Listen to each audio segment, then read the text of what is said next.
che insomma rappresenta sicuramente uno sforzo ulteriore nella giornata e nella realtà in attesa del clou di stasera, perché vi ricordo che dalle 19 potremo festeggiare in maniera ancora più goliardica e informale questo 25esimo con un aperitivo, quindi invito tutti a trattenersi fino alla fine. So I will switch to English since this is the international session, focus on issues and trends in language testing and assessment. It's really a pleasure and an honor to be here to moderate this session with so many important guests and speakers. And first of all, we have the presentation of Nick Saville. Nick Saville is director of the Research and Third Leadership Division and is a member of Cambridge Assessment English Senior Management Team. He's a Secretary General of the Association of Language Testers in Europe, and he publishes widely and recently completed a chapter on digital assessment and a volume on learning-oriented assessment. And Nick is a visiting professor for the ICT-assisted interpreter training project at the Xiamen University in China. So the title of the presentation is The Future of Assessment, Challenges of the Fourth Industrial Revolution. So Nick, you have the floor.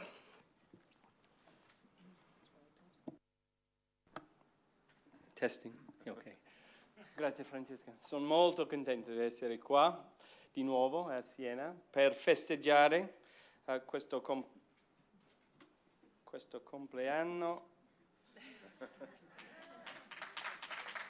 con un bel bicchiere di Montalcino, ovviamente, e come diciamo in Sardegna, a cent'annos.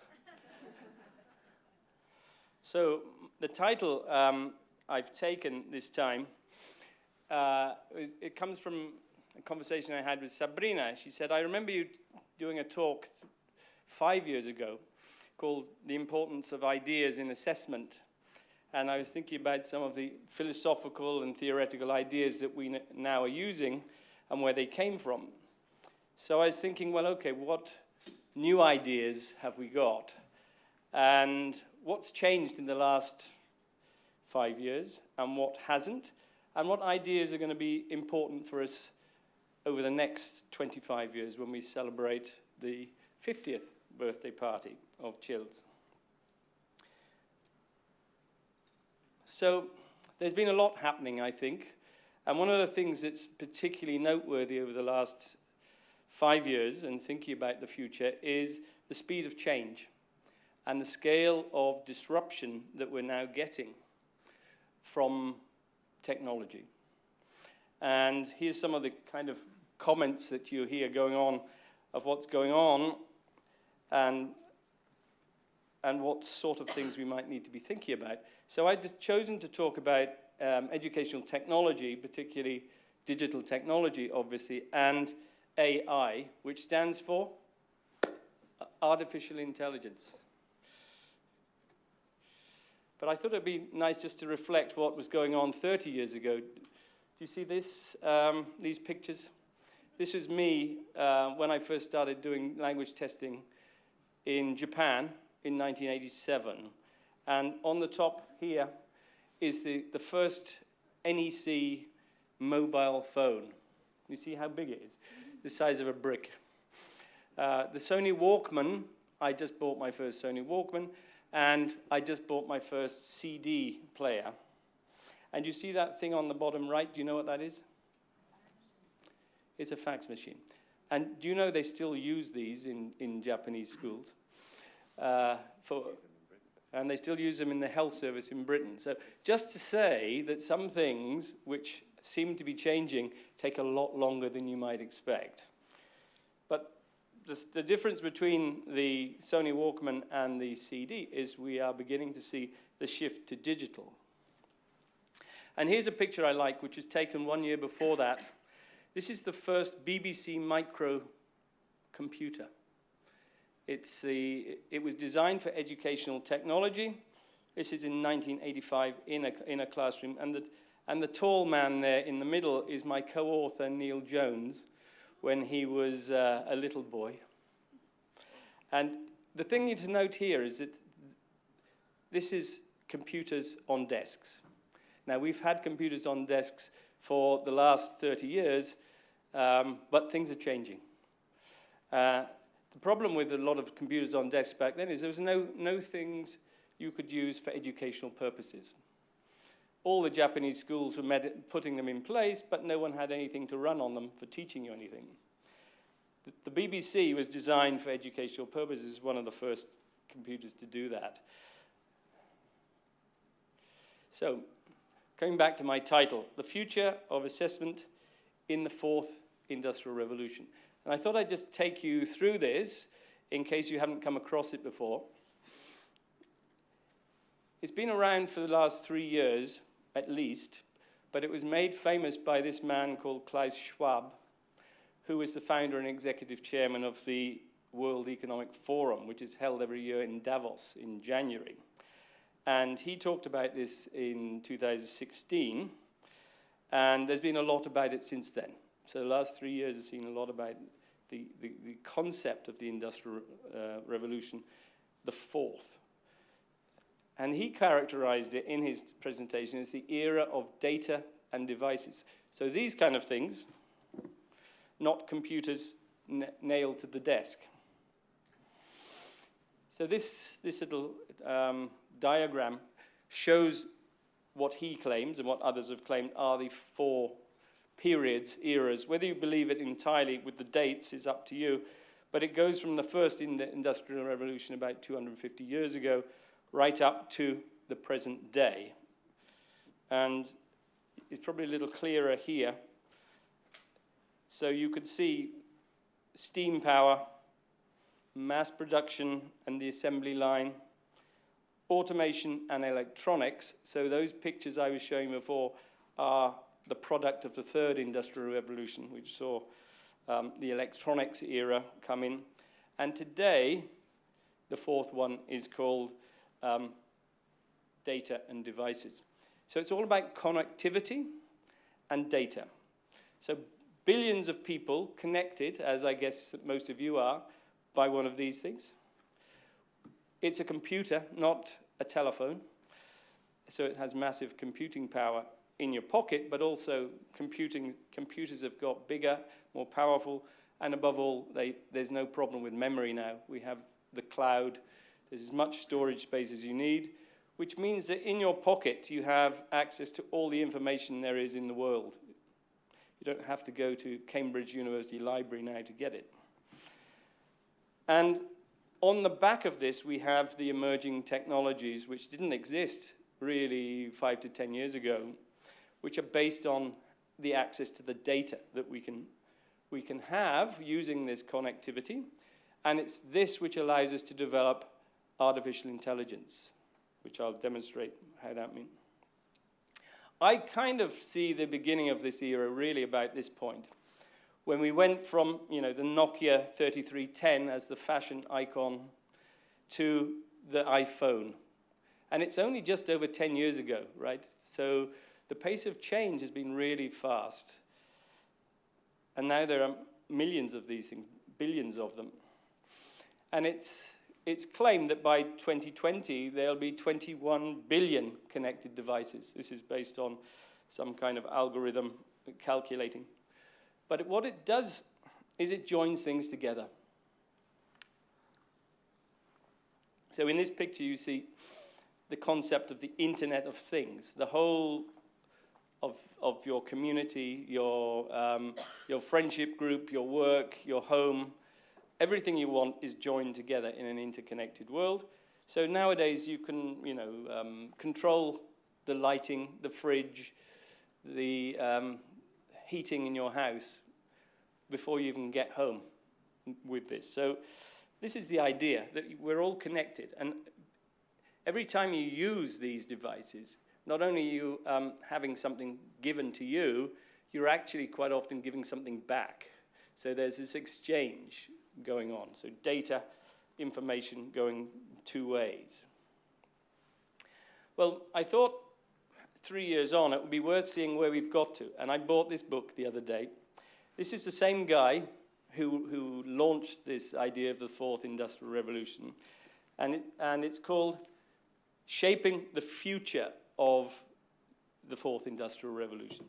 And I thought this is an interesting idea to think about for us as assessment people and educationalists. He says, the time for action is now. It's up to all citizens to work together to shape the future of the fourth industrial revolution. So not be victims of it, not see it as something which is going to threaten us in ways which we may fear, but to find ways to take control and to build the future. And I really like this quote, developing a mindset that considers system-level effects, the impact on individuals, which remains future-oriented and is aligned with common values across diverse stakeholder groups. And one of the key points I'm going to come back to is this idea of common values. In order to think about how we might shape the future in the fourth industrial revolution, Schwab suggests 4 principles which we should bear in mind. And he bases these on these 4 words here, or 4 phrases. Systems, empowering, by design, and values. And I'll come back to how I think this is going to be important for us in assessment. So where are we with this, and how might we take this shaping forward with these principles in mind? I thought you might like an analogy across the 3 industrial revolutions. Can you fill in the blank in this, question here? This is an exam question for people who are studying the motor industry. Well, yes, any customer can have a car painted any color that he wants, so long as it is. Yeah, who said that? Henry Ford. So this was the beginning of the automation of manufacturing in the early part of the last century. So in the middle of the second industrial revolution. But 100 years on, you have lots of brands, but even within a brand, this is the Volkswagen range, you can have much choice, almost as much choice as you want, because you can have your own car built to your own specifications. So the thing to note, though, if you compare the thing you saw here and the thing you see here, is it's a vehicle that takes you from A to B and it has wheels. Some innovation is coming in beyond that, so we now have the Tesla, which is innovating in making it an electric car, more green. But that's an old idea. That they had an electric car before they had the internal combustion engine. So there are new things happening. But with AI, this is now happening. This is in the fourth industrial revolution. This is at least an enhancement to the car, and it has no steering wheel because it's a self-driving car. So this is already built on AI. So it's certainly an enhancement, but perhaps it's not reimagining the car. It's still got wheels underneath it. But this is a concept car of the future, a redefinition of personal transport, no more wheels, right? So the future isn't necessarily just an evolution of the past. There's some point where you redefine it as something different.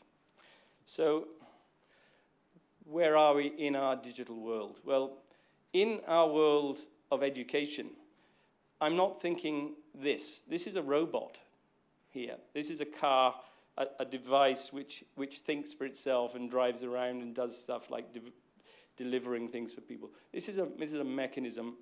I'm thinking more about how we can harness the power of the artificial intelligence to do what we do. So not robots necessarily. So, I've gone off the bottom of the page here.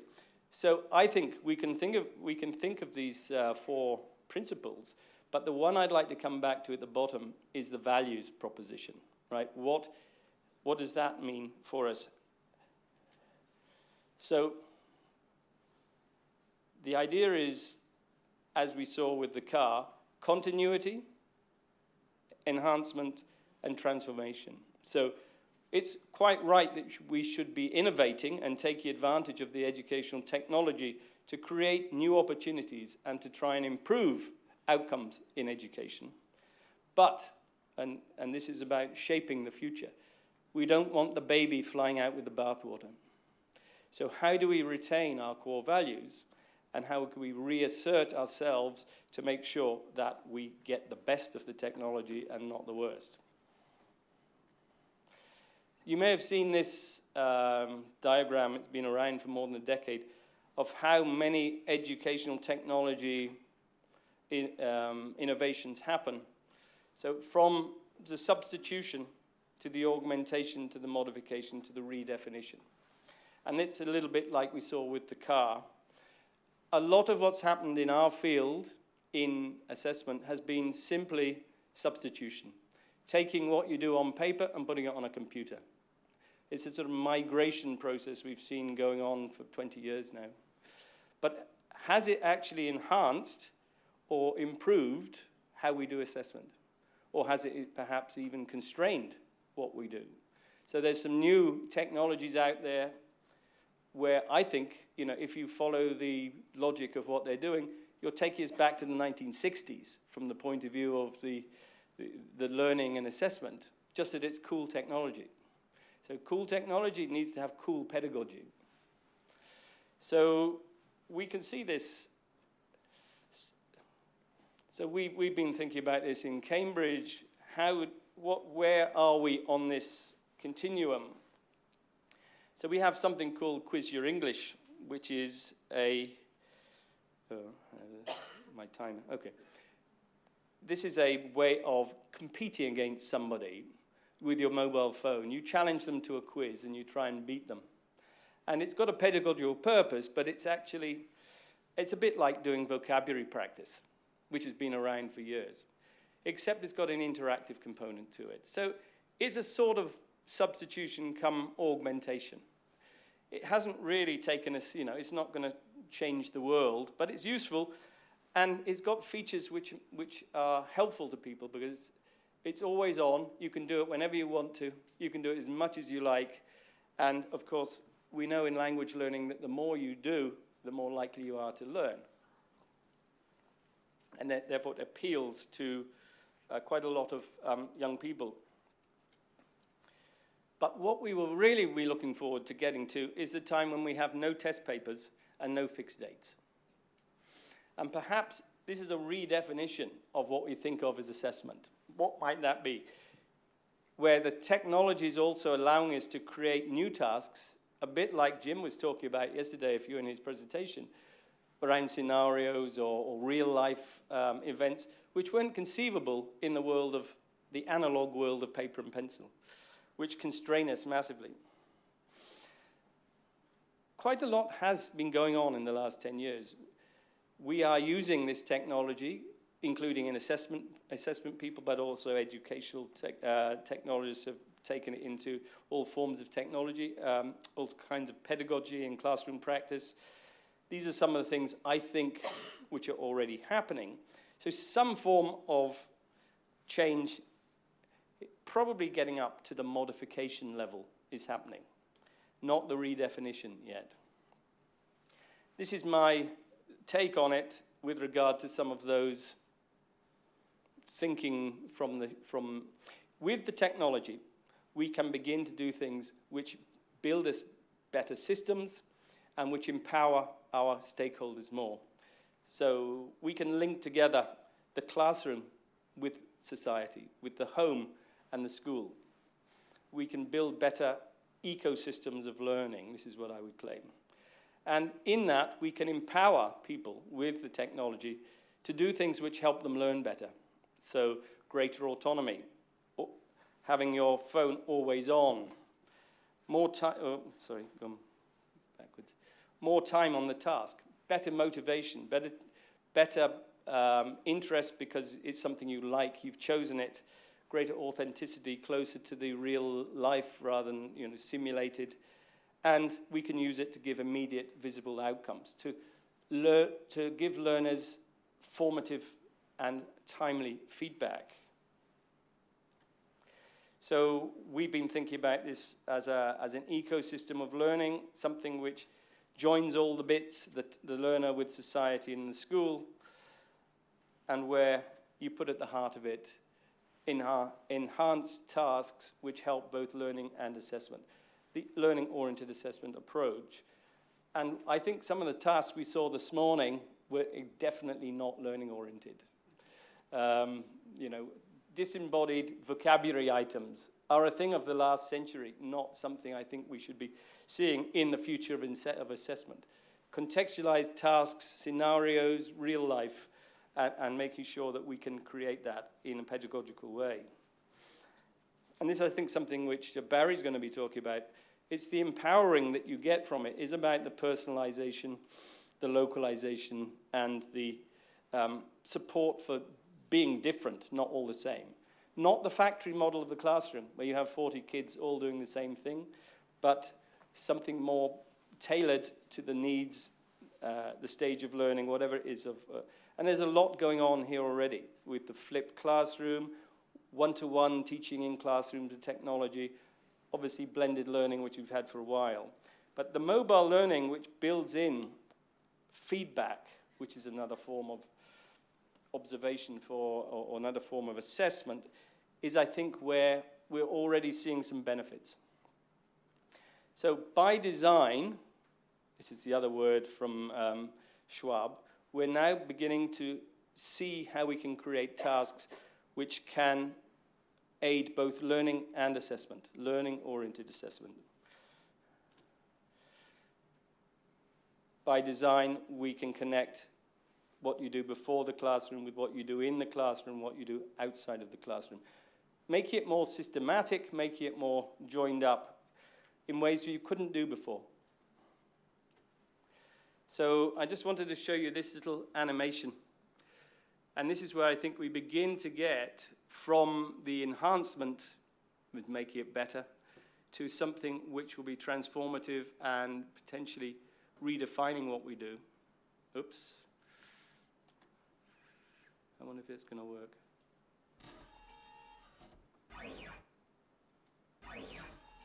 How can you train a machine or computer program to accurately evaluate the level of a learner's writing?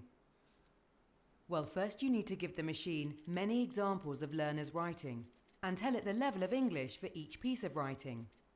For this, we use the Cambridge Learner Corpus, which is made up of exam scripts and 60 million words.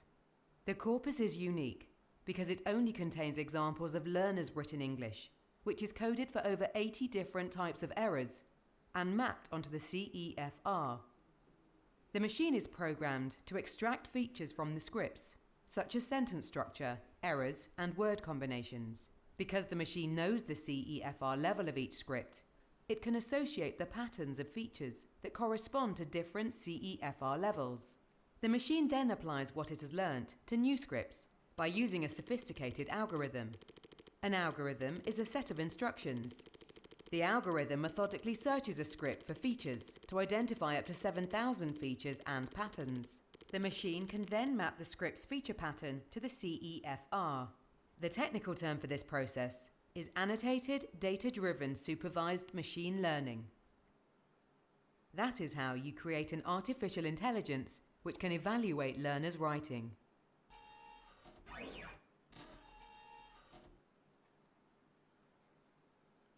So the difference of which we're getting from this, compared with some that's been around before, is that you can also give feedback.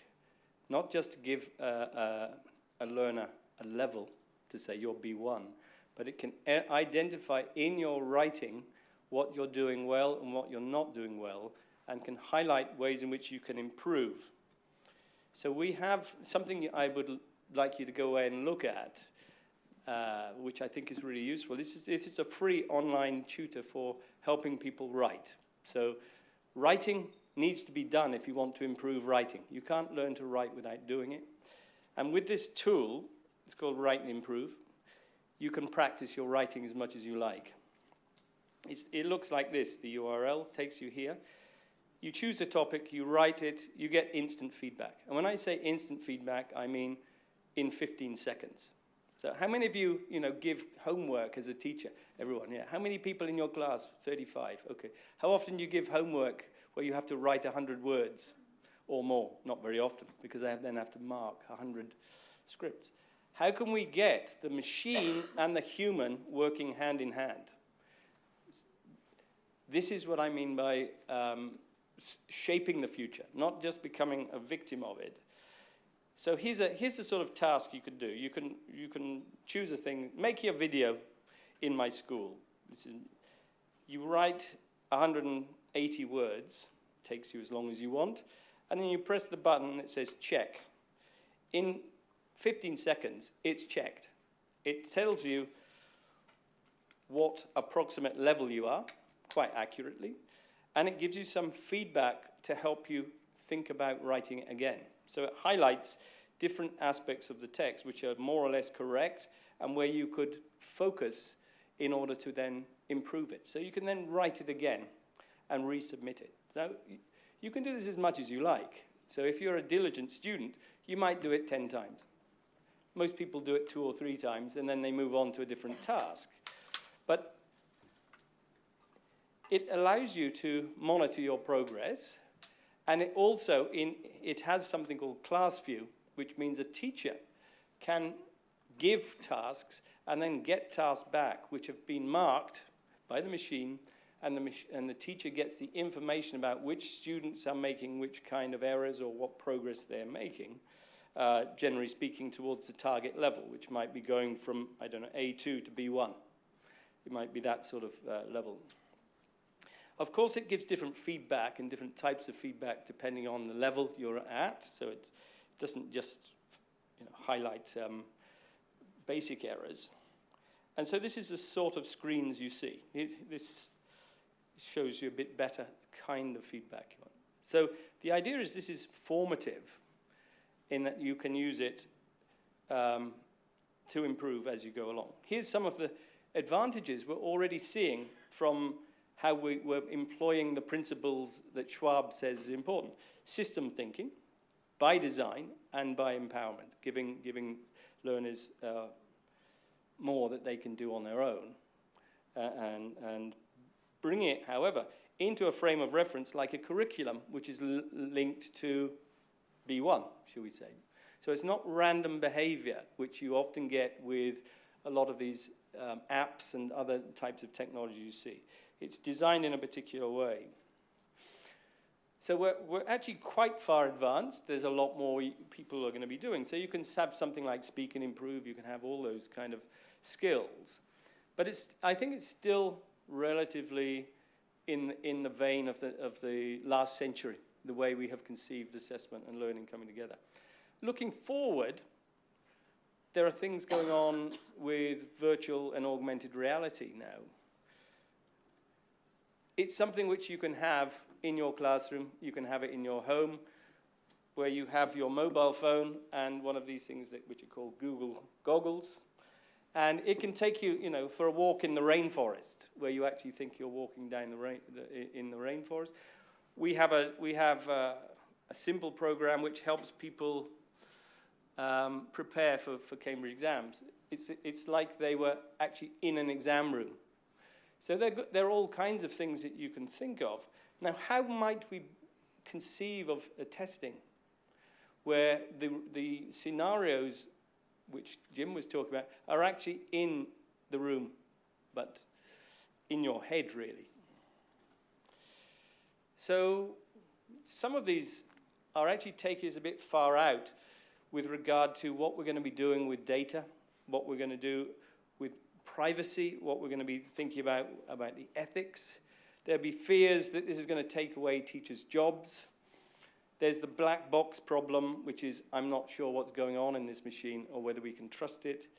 And many people are afraid to delegate decision-making to algorithms, machines that have learned something which then begin to take over.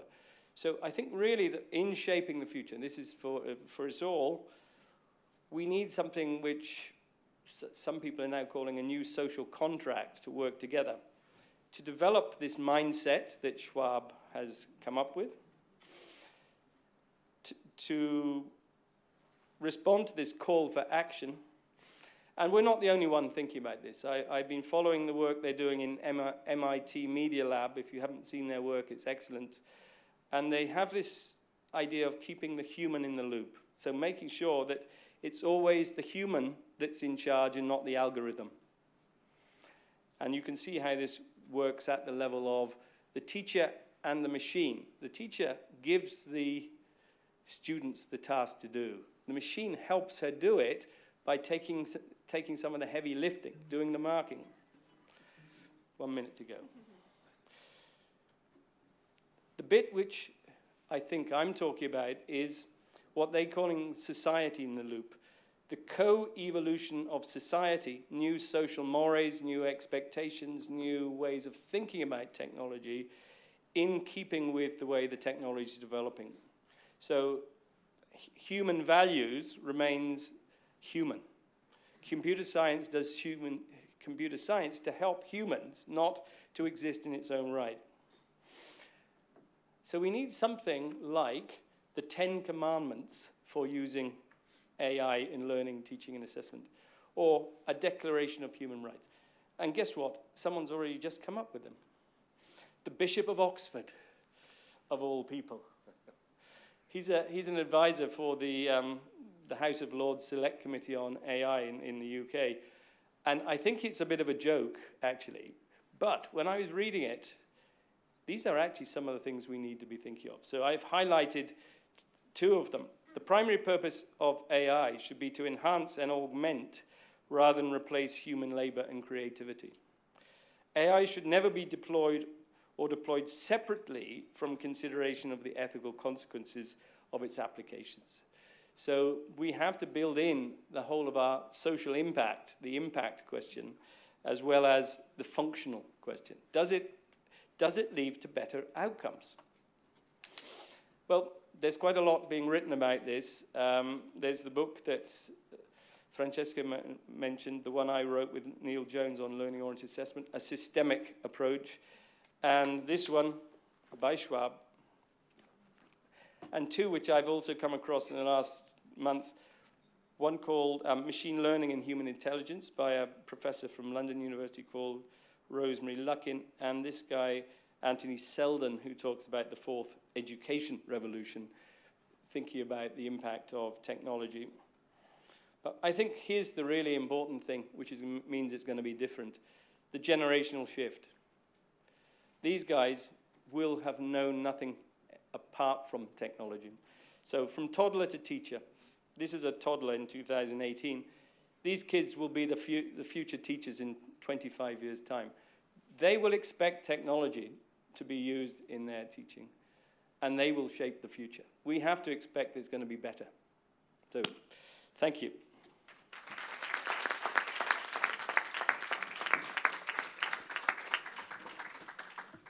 Thank you very much, Nick, for your interesting presentation. You mentioned so many things to think about and to discuss, and we will do it later. Now we have another presentation. Barry O'Sullivan is the head of assessment research and development at the British Council. He has undertaken research across many areas on language testing and assessment and its history, and has worked on the development and refinement of the socio-cognitive model of test development and validation since 2000. He's particularly interested in the communication of test validation and in test localization, and presented his work at many conferences around the world and in publications. And in 2016, he was awarded fellowship at the Academy of Social Science in the UK, and was elected to fellowship of the Asian Association for Language Assessment in 2017. His talk will be about global, local, personal technology in language testing. So please, Barry, the floor is yours. Thank you. After Nick, I'm not sure what I'm going to say, but we tend to, in different ways. I'm rearranging the furniture here so that I can see, but I don't have my glasses, so I can't see the screen anyway. So if it goes a bit astray, it's not my problem. As Douglas Adams, one of my favorite science fiction writers, once wrote, the best kind of problem to have is somebody else's problem. So I generally live my life that way, trying to find whose problem is this. It's not mine, it's somebody else's. And in many ways, what I'm going to be talking about today, and what Nick has just been talking about, is the ultimate somebody else's problem. Because those two kids that Nick talked about at the very end, it's kind of their problem. You know, in 25 years from now, if I'm still on the planet, I won't care about language testing. I probably won't care about language teaching. I won't care about anything except where's my next pint coming from, or where's my next television program coming from. Though I don't actually watch television yet. I know I've officially passed the age limit when I start watching TV, and I don't have anything else to do. I'm supposed to be talking about something. I'm completely disorganized at the moment, but I will promise to get somewhere. So what I'm going to try to talk about today,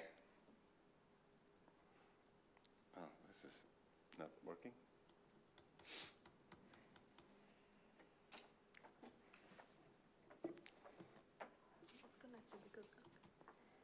Hold on, I'll see if there's something happening now.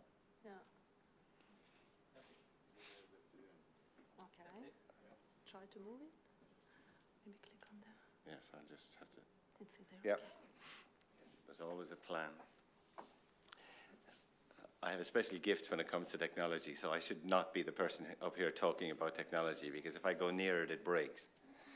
So basically, I've been talking about this idea of localization for a long, long time, and I've been moving the goalposts a little bit over the last few years to think about what's the ultimate goal of localization, and that is what I see as personalization. And that's where I believe all of what we're doing is moving towards. So I'll talk about the global, the local, and the personal. What I mean by it, I'll set the ground level, I hope. And then I'll talk about what we mean by localization, which is a slightly different concept to the other, leading into personalization, and then talk a little bit about technology. And hopefully all of that will happen in the next 30 minutes. And we'll have a few conclusions as well. Now it's working. So,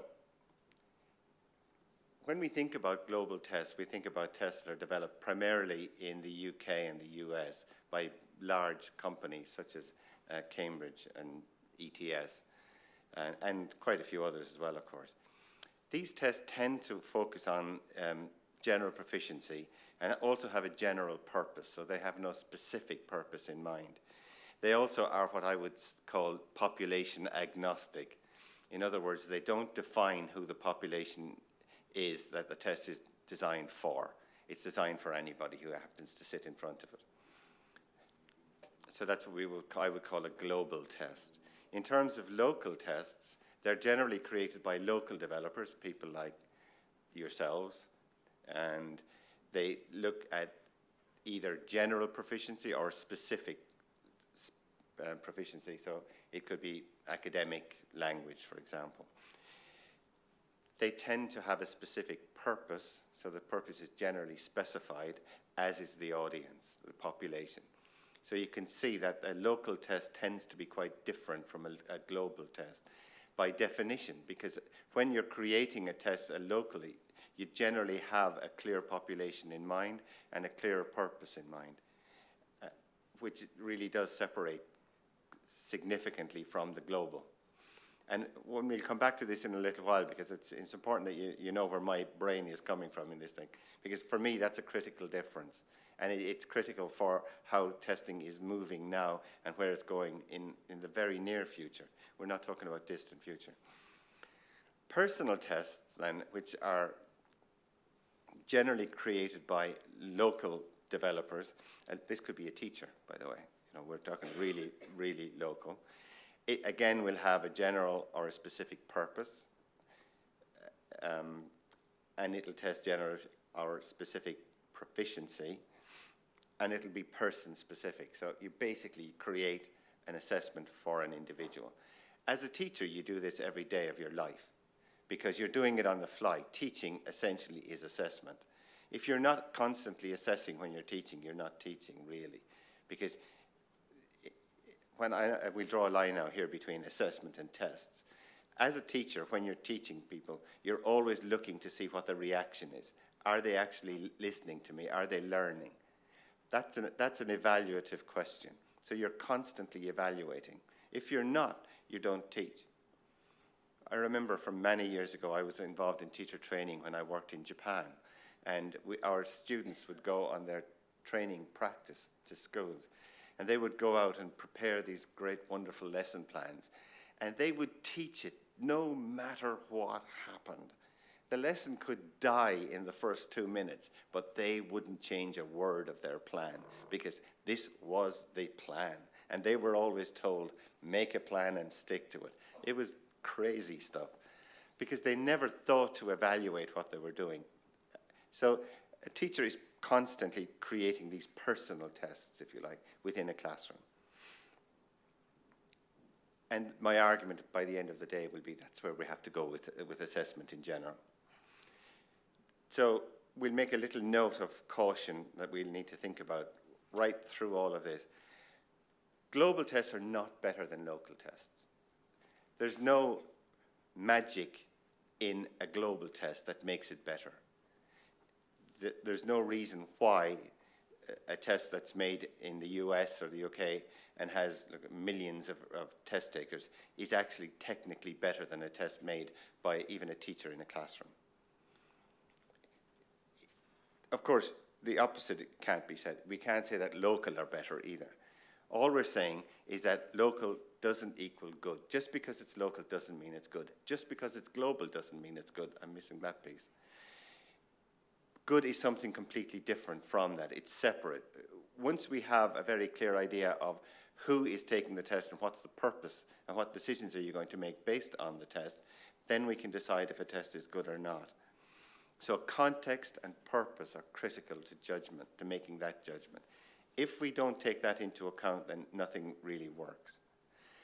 So let's think about localization then. And my own definition of localization is for a test to be used appropriately in a specific social or educational context, it must be shown to fit with the needs of that context. And when I think about that, when I talk about that, I always say, when we talk about a context of a learning system or a social system, it's defined by the people who make it up. Not by a small minority of those people, it's defined by all of the people who make it up, including the test takers, but lots of others as well. So we have to think about how we can make that happen. In terms of localization, we have 3 different approaches. The type A test is essentially a local test. It's built locally with a specific purpose and a specific test population in mind. So when we're trying to demonstrate that this is appropriate, it's a relatively straightforward job because we already know, we hopefully have designed it cleverly and we've built it to work within a particular system.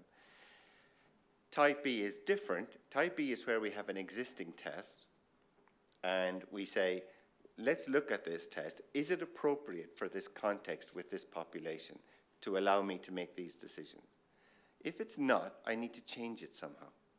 So the act of changing the test is what I would call localization. So we're changing the test to fit the purpose and the population, essentially to fit the context. The final type is where we have an existing test and we try to demonstrate that this test is appropriate for a particular context or a particular population. And now the difference between that and the others is that we basically undertake a research program to try to demonstrate a link between the test and the contents of the test and the approach of the test and the subject matters that the students are learning and the students themselves, and then we hope they fit.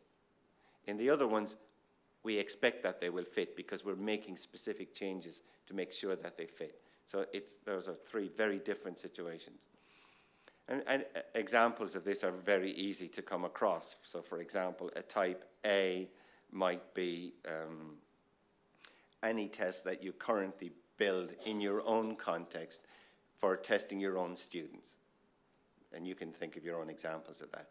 Type B is the best example I know of is the British Council's aptness test, which is designed with this notion of localization built into the whole concept of the test. So when we use it in particular places, we try to make sure that the test is suitable, so we can afford to make changes to the test itself. And we'll talk a tiny bit about that later. And type C might be an international test like TOEFL. So you might say, can I use TOEFL in my context? Well, let's look at how does it fit. And you might find, well, it does fit, so I can use it. You might find it doesn't fit, so you shouldn't use it. It doesn't stop people from using it, unfortunately. It doesn't make it go away.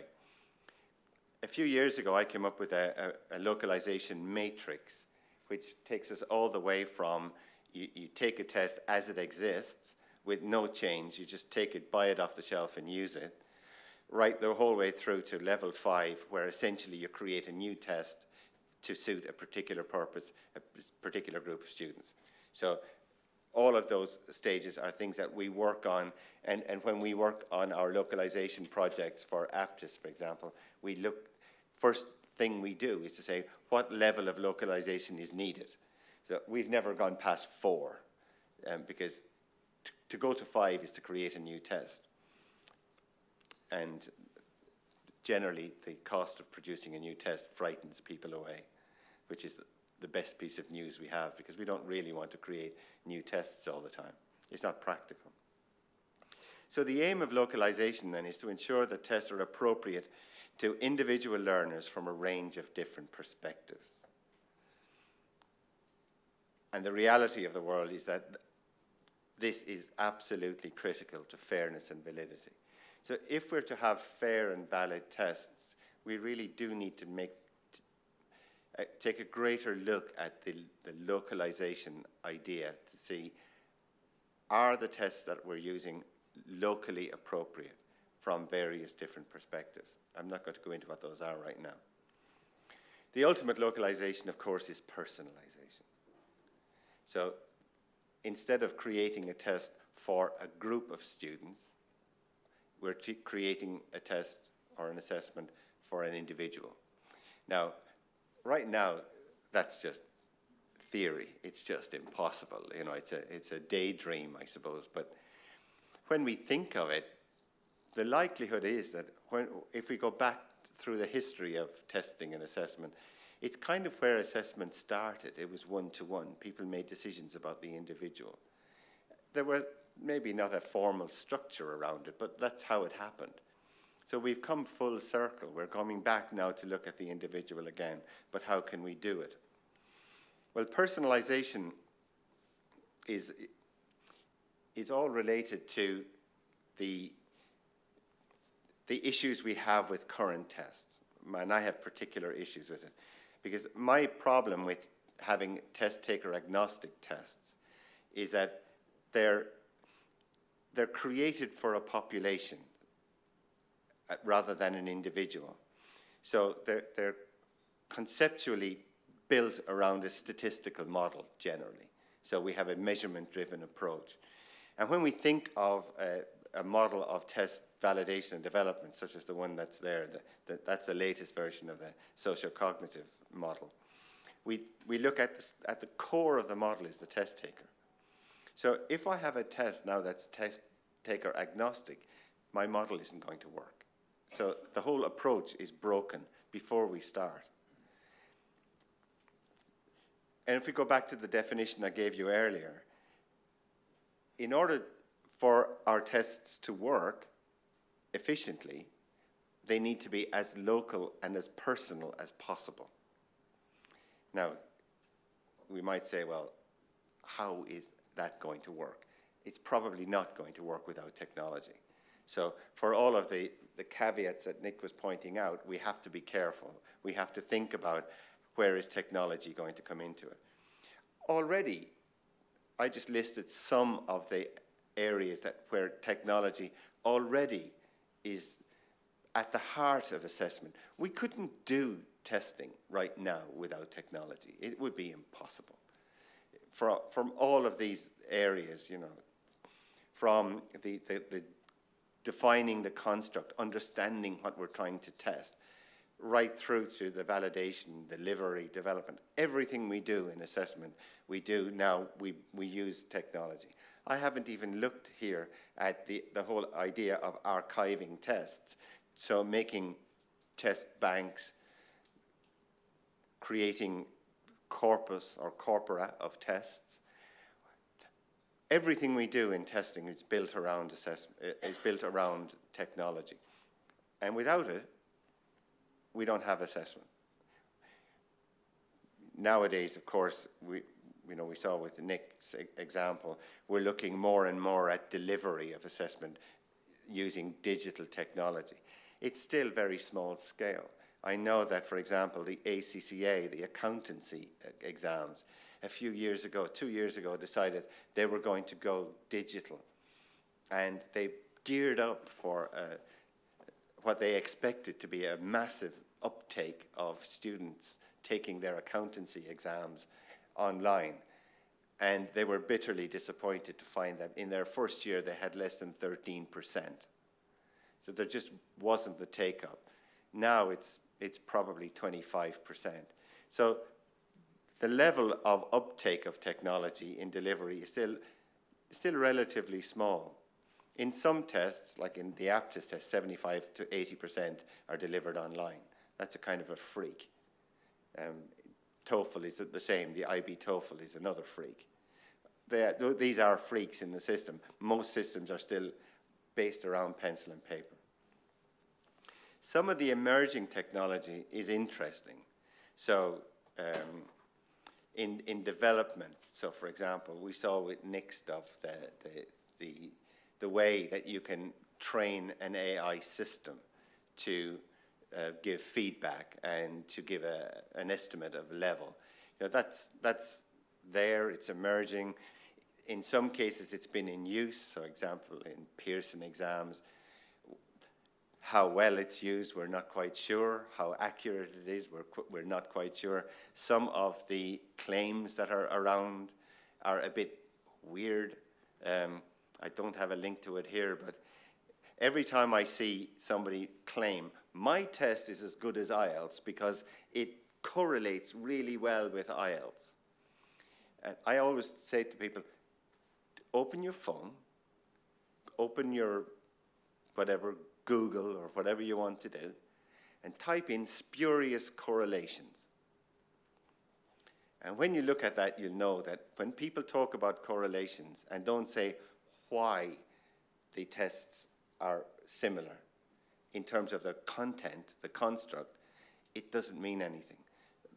This guy, he has a website, he creates these spurious correlations, like the correlation of people dying in swimming pools and number of Volkswagen Golf cars sold in Montana in 1989. He gets these mad correlations with like 0.96 correlation. It doesn't mean anything. So when people are telling you, oh yeah, my test is great, it correlates well with this test, just ignore them. Just say, yeah, right, have another drink, forget it.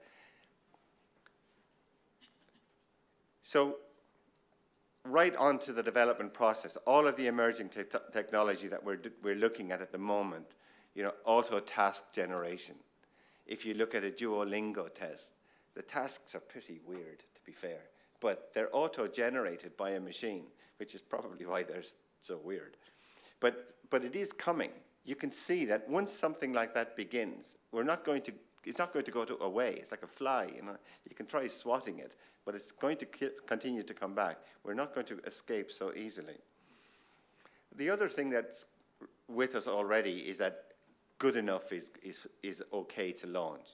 Up to now, the model of test development has always been that we work on it for long months. We've just finished a revision of aptitude. It's taken nearly a year and a half before we launch it. We won't launch it for months yet. Nowadays, we're looking at tests that are being developed and launched within weeks, certainly within a month or 6 weeks. That's where we're going, and we're going to see more of that. In terms of delivery, we've already seen the beginning of the bring your own device. In quite a few countries now, you can take even national level tests on your own machine.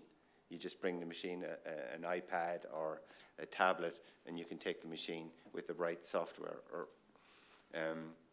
Human-machine interaction has already started. We know from a few projects that we've seen in China, for example, iFlyTech and New Oriental have a new product where it's as a human test taker or learner, you're communicating, you're interacting with a machine.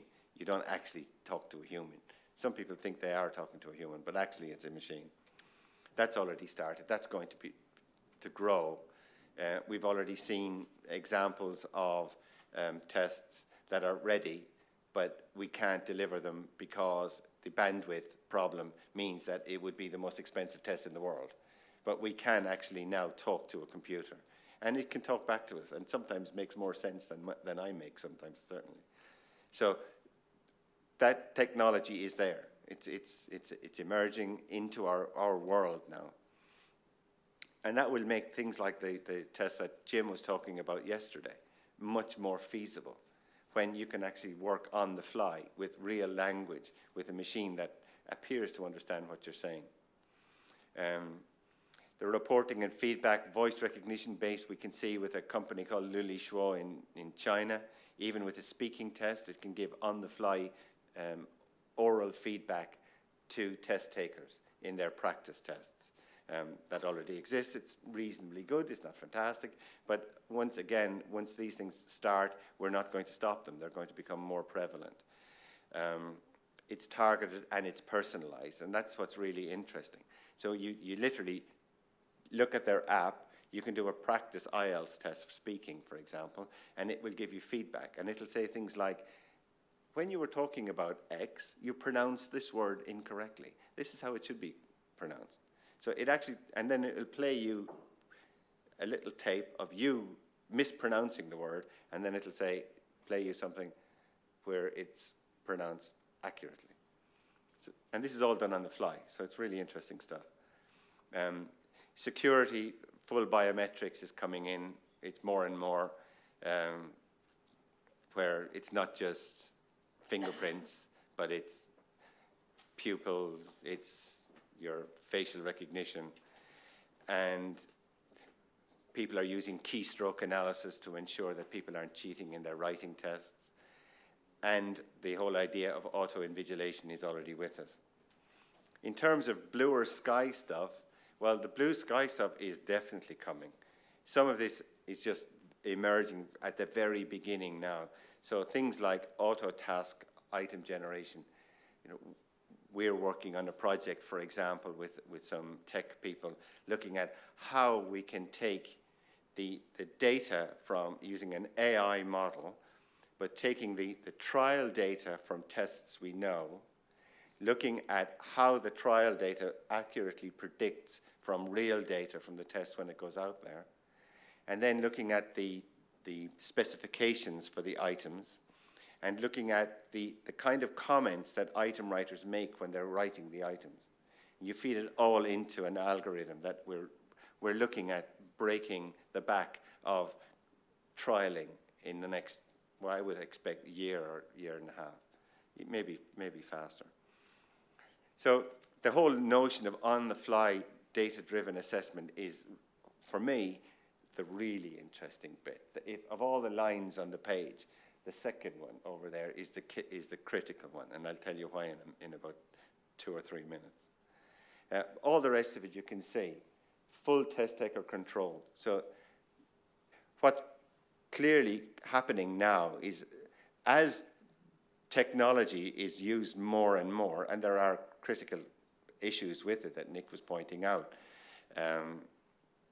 His Bishop of Oxford 10 Commandments, it reminded me a little bit of Isaac Asimov's I, Robot, the general rules of robots. It's not a far cry from it, and we do have to think about these things. There are clear ethical issues, because this thing is coming, and it's coming very quickly.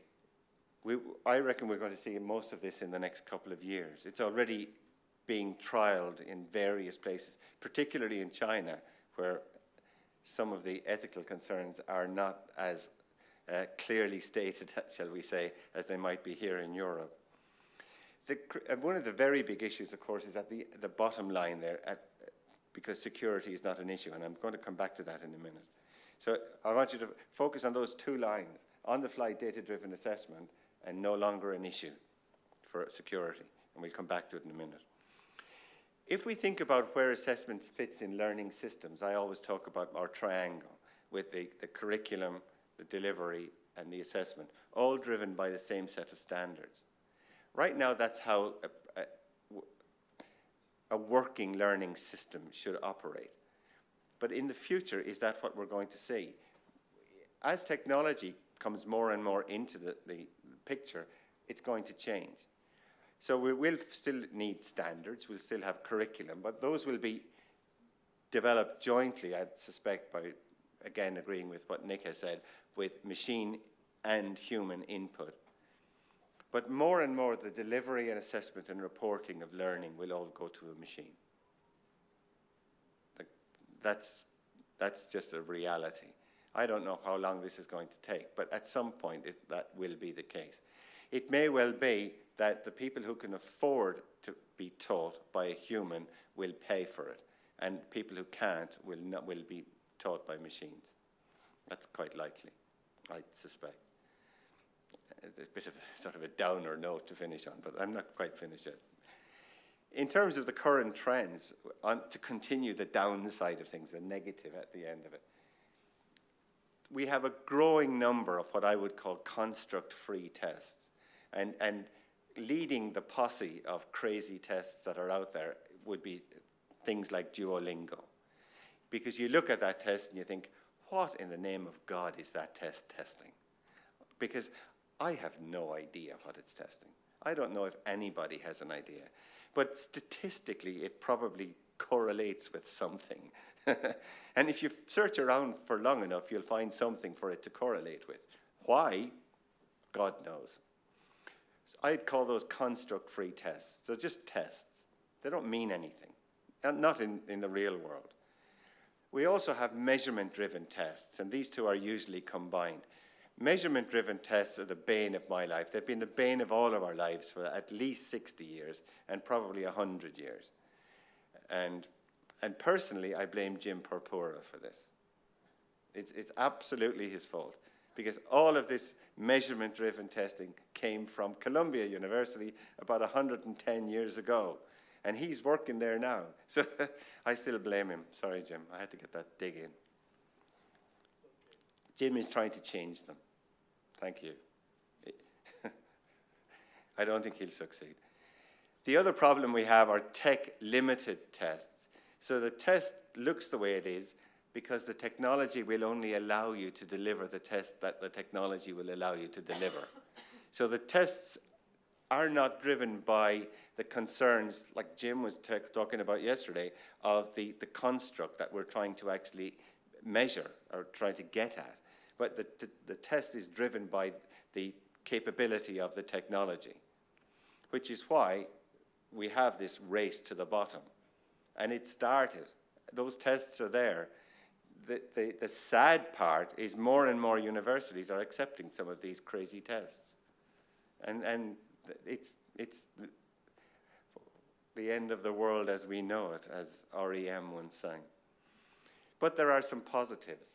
There's the notion of globalization, for example, where we have local tests going global, locally produced tests that are recognized now more for their quality. And there are quite a few of those, and it's a growing number. And we also have global tests that are now finally beginning to understand that they can't just have this one-size-fits-all, that they have to make some changes to make them fit locally. So that's a positive. Another positive is personalization. We already are looking at personalization of feedback, and now we're looking at personalization of content. So that's a very positive thing, because it's in its infancy, but we're going there. The other interesting thing is that whole exploration of the concept of validation and the concept of development and how they're linked. Because right now, or up to now, we've ignored those. Those are not things that we've spent a lot of our life worrying about. Now we think more and more about who is the validation argument for. Like, if you look at traditional validation arguments, the theories around them are incomprehensible. not just incomprehensible to ordinary people in the street, but incomprehensible to us, the people who are supposed to use it. You know, if anybody's tried to read Messick or even some of Michael Caine, and definitely some of Lyle Bachman, you don't know what they're talking about. And you can't apply it, not in the real world. Jim doesn't agree. He doesn't, I do. I've tried to do it too often. They don't work because they're theories, often built without a foot on the ground of reality. So, what is the future? The future, from what I can see, is all about those two lines. The future really is all about moving away, not just in a small step from where we are with assessment. The future is moving away into a different world. And the different world has got to mean that there is no assessment. There is no testing, I should say. Assessment will be continuous. As you learn in a digital learning environment, everything you do is already monitored, is already understood. Why are we testing? So at some point, we have to say, maybe we don't need tests anymore. But if we're to do that, we need to build systems. You cannot allow testers, you cannot allow teachers, you cannot allow curriculum developers or materials developers to do it. It has to happen as a team. I've just put the best team in the world up there. As it happens, they're wearing green. And you can see from our team, they're all different shapes and sizes. Because if we're going to develop this new world of learning and technology and assessment, we can't just do it as one little group of academics working in a box. We all have to do it together. Thank you.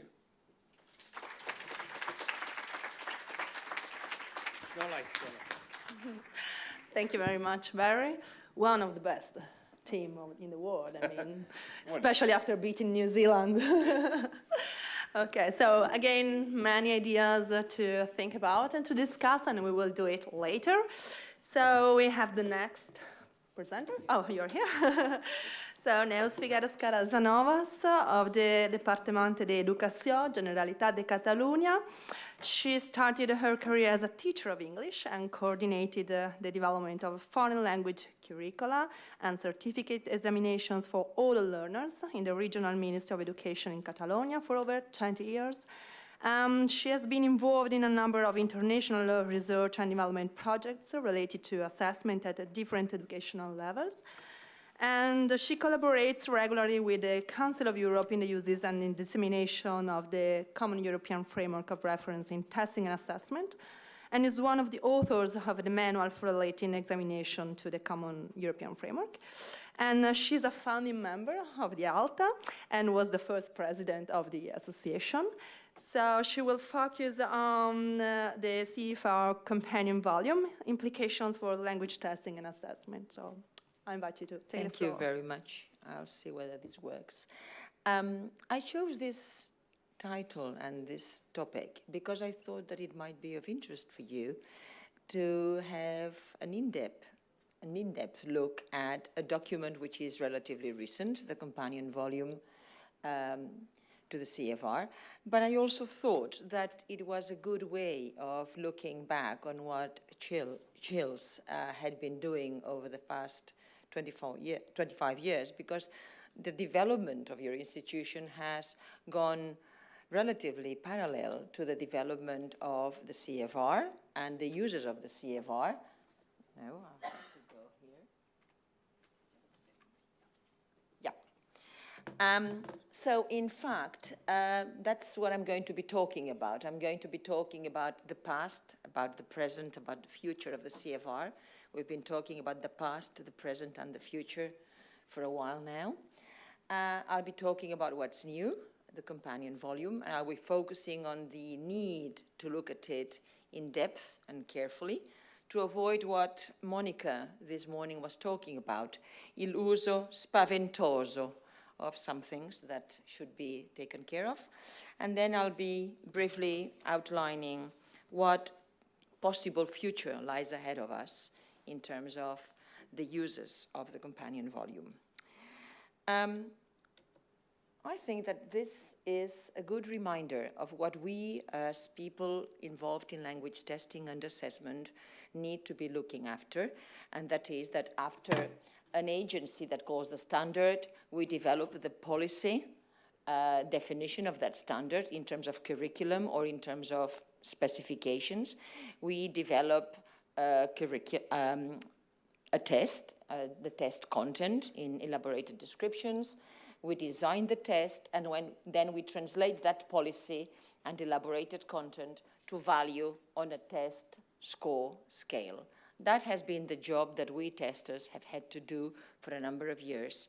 And this job got a bit more complicated for all of us when the CFR came up, because then we knew what we were talking about, although many people still do not seem to understand that B1 stands for a number of specifications. It was the end of, I am certifying a beginner, I'm certifying an intermediate, because we started to talk about B1, and we started first to discuss whether my B1 was like your B1, and then we started talking about what was your B1 like, and what was your purpose, and which context you were delivering your B1. The CFR has had a lot of criticisms. The CFR has been misused and abused, and also a lot of the criticisms have been rightly addressed to the CFR, because the CFR was lacking and had a number of gaps in many aspects. But I think that the CFR has helped us to improve. I'm sure that it has improved CILS, and I think that we are nearer than ever to what John Trim said back in 2011, that we need examinations which are honest, reliable, valid, transparent, and portable. We are nearer to fulfill John's ideal than ever we were before. And in fact, the publication of the CFR triggered the creation of a number of institutions that CILS is, I don't know how to pronounce, CILS or CILS? CILS is member of. The CFR has made ALTE grow, circles grow, and EALTA be created. And CILS is member of the three institutions, and CILS is fully involved in the uses of the CFR, and that's why you contributed to the Council of Europe sample collection of tests. And when putting together these collection, we found out that 2 years ago, when we put that together, 2016, we saw that the amount of improvement in language testing and assessment in Europe was really impressive. If we compare what we saw in 2016 with the specifications that we received, the documentation that we received from institutions in Europe, if we compare that to what we received in 2005, when Sauli Takala and myself put together the first collection, is really, really impressive.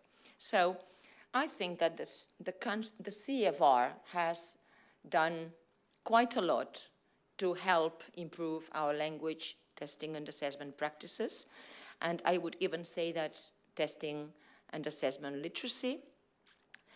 And but things have changed as well. We have now a toolkit, as the Council of Europe says, in relation to language testing and assessment. But apart from that toolkit, it is also obvious that the Council of Europe has moved on. Why? Because Europe is not the same today as it was in the late 1990s.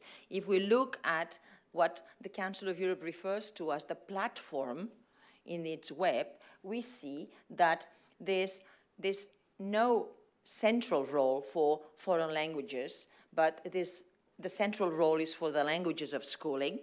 And the number of projects that the Council of Europe is involved in have to do more with the competences for democratic culture, the role of schools in mediating knowledge, or the framework of reference for pluralistic approaches, and they also work on sign languages.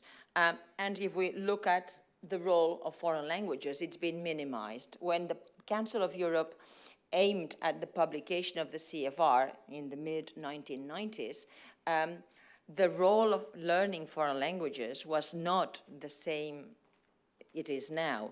The languages of schooling have become much more important today. And that was also one of the criticisms or accusations that the CFR received, that it could not be used with young learners, that it could not be used with L1, etc., etc. So all this has taken us to the publication of the companion volume to the CFR, which was in theory aimed at responding to identified gaps, responding to some criticisms, revisiting the Blue Book in relation to the changes in Europe and language policies in Europe, and also completing what could not have been completed in the 1990s, end of 1990s, when the CFR was put together. So the structure, if you look at the structure of the companion volume, you see what is customary in any Council of Europe document. You have a preface and a foreword. The preface has acknowledgements, and that shows the wide basis on which the document is built, but it also has a foreword, which is normally political rather than academic.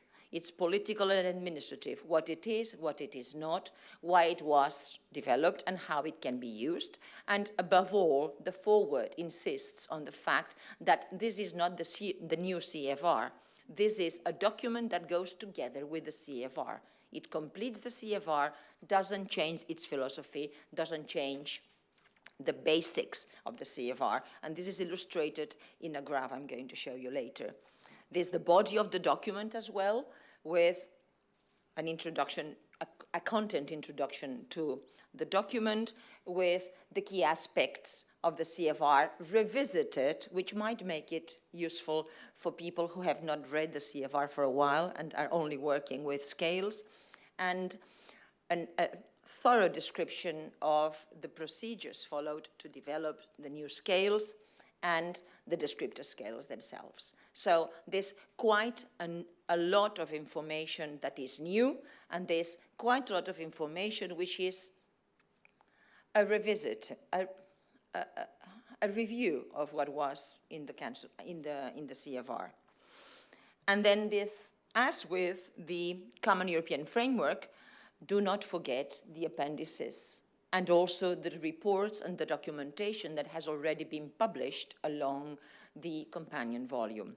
That's what I meant when I quoted Monica before about illuso e spaventoso. My attempt at doing this presentation today is to avoid you rushing to scale on the overall mediation scale and starting to use it enthusiastically before having looked at the context of the document and what it offers and where it comes from and where it wants to go, and to see what is useful for you and what is not useful for you. So bear in mind that the companion volume, as with the CFR, has a hypertextual. Remember that the CFR talked about a hypertext in 1996, 1997, and when it was published in 2001, we talked about hypertext. We don't talk about hypertext anymore now. So one of the reminders in the new volume is a graph that didn't make it to the final publication in 2001. I don't know if many, well, some of you are my age, so you will remember that in 1996, the draft 2 of the CFR was circulated for feedback. And I was one of the people who had to read it and send comments. And I was one of the culprits for saying, please don't have the scales at the end as an appendix, put them into the text. So, and I was not the only one to say that, so they put the scales into the text, but sometimes without any anesthetics. And what the companion volume does is remind us what the scales meant, and also provide a short introduction to the scales that were already in the Blue Book. So that is useful, I think. And this is also quite useful because basically it illustrates how mediation has been there forever. And the Common European Framework advocated not for the 4 skills, but for 4 modes of communication: reception, production, interaction, and mediation. And that's the type of thing that you get in the introduction to the companion volume. You also have important documents, I think, for those of you who are teaching teenagers or in secondary. There's collated representative samples of descriptors for ages 7 to 10 and 11, and 11 to 15.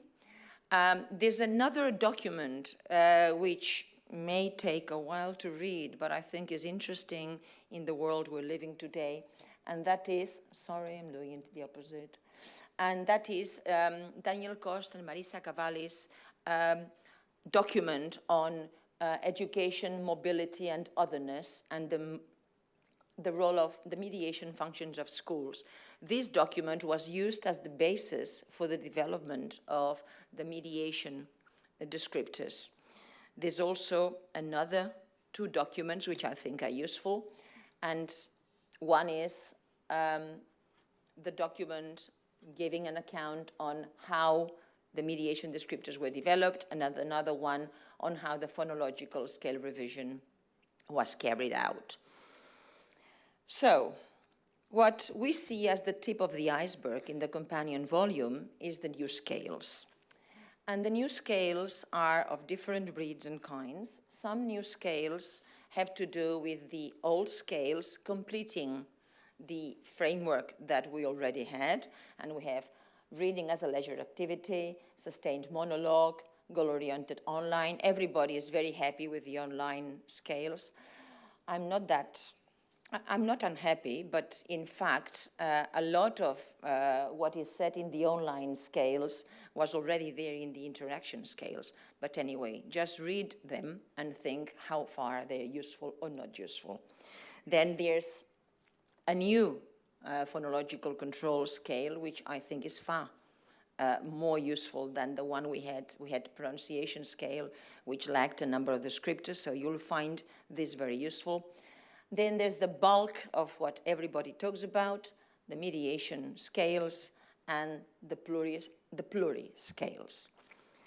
So surprise, surprise, in total you have only 35 new scales, 24 of which are for mediation. So how to go about this? If you look at it diagrammatically, it's not reassuring either, because you have quite an impressive diagram. And if you look at the names of the scales, you have scales illustrating what we have often understood as mediation, and these scales which introduce a new perspective on mediation based on the text by Daniel Cost and Marisa Cavalli that goes into the role of mediation of schools and educating future Europeans, and that is mediating concepts and mediating communication. So there's not only food for thought, there's a lot of food for work. And we, in the field of testing and assessment, started work on what to make out of all these new scales. And there's been a lot of work so far, documented already. There's been a lot of webinars, there's been congresses and meetings already talking about how the field of language testing and assessment can put the companion volume to good use, what is useful, what is less useful. And I will be drawing on a lot of the work that we've done from EALTA, and I'm going to be referring most of all to the CFR SIG we held in Dublin last last year. No, this January, last January, yeah. So you will be able to access the report on the EALTA website. There's been a lot of undocumented reactions or work. Governments seem not to have learned the lesson that should have been taught by the bad use of the CFR, and they jump to very fast conclusions, demanding that mediation is included in the curricula, mediation is included in tests, etc., etc. Testers are more cautious, individuals are beginning to panic. So we'll see how things develop in the coming years. The issues that were raised at the Dublin meeting by the profession were that we would need to ask ourselves when we would think that mediation had a purpose in being used in language testing and assessment, what decisions were needed to be made that required the inclusion of mediation tasks. Was mediation relevant in the target language use domain? What was the actual use of the test? We're referring back to what Barry was talking about, purpose and context. Then if it was deemed necessary that mediation had to be included, how could that be done? And would we be talking about using different languages, mediating from one language to another? Or would be focusing on varieties of the same language or different modes of communication in the same language, from reading into writing, from reading into speaking, from listening into speaking, or from listening in Spanish to speaking in English. We should take this type of decision. How easy it is to put these scales into practice, what accommodations needed to be made to make the descriptors, to implement them successfully, and then what would happen if we managed to include mediation in our exams? How feasible is this, not only, but what is the impact? And the growing concern is that we will need to make sure that we understand the difference between observation, assessment, and measurement. The distinction between assessment and measurement has been already mentioned today, and there's a lot that can be observed in the classroom. We talked today already about teaching and how teaching and assessment go hand in hand. There's a lot that we observe in the classroom when we teach. There's a lot that can be assessed in the classroom, but there's a lot that cannot be measured also in what we teach. So this is something that we need to take into consideration. Another bone of contention is also the use of the plurilingual and the pluricultural. A lot of attention has to be paid to this, and in standardized examinations, how are we going to go about the assessment of plurilingual competences and pluricultural competences, and whether we want to question how far these scales actually mean something. Can you scale plurilingual competence? Can you scale pluricultural competence? How do you do that? How was this done in the scales that have been published? In fact, there is a mention in the CFR, in the companion volume, and that's why I insist on reading it carefully. There's a mention that the scaling can vary depending on the context. It's a challenge that has not been resolved, and the topic pluricultural is sensitive in different contexts, and there needs some extra additional work needs to be done on how we define culture. I know that PISA this year has included a test on pluricultural competences, but we'll see how we fare in relation to this. And again, with plurilingualism and pluricultural issues, we need to take into consideration the difference between observation, assessment, and measurement. The summary of the issues and the challenges raised were the following. The document was published in its provisional version in September 2017. An almost identical version was published in 2018, February, and did not have the provisional label. So, do we have the final version or not? The Spanish translators and the German translators have been asked not to publish the translation in print as yet. So I suppose that this means that we're going to see a number of changes in the document that is currently available. Will the companion volume manage to reverse what was felt as unwanted consequences of the users of the CFR? The over-focus on labels, B1, that was raised this morning already. It was talked about the veil of the levels. But will the companion volume help us to look more into the content and less than onto levels? Will the companion volume take the accent, the stress off assessment and testing and focus on the other two words in the CFR, teaching and learning? Will this be possible? Will there be a need for accompanying documentation? There were a lot of additional documents to the CFR, and still it looks as if 20 years after the publication, people still have trouble in understanding what it meant. The the companion volume opens new ways of assessing and going beyond the 4 skills. Should we reconsider the construct that we have been abiding by for a number of years? What does that mean?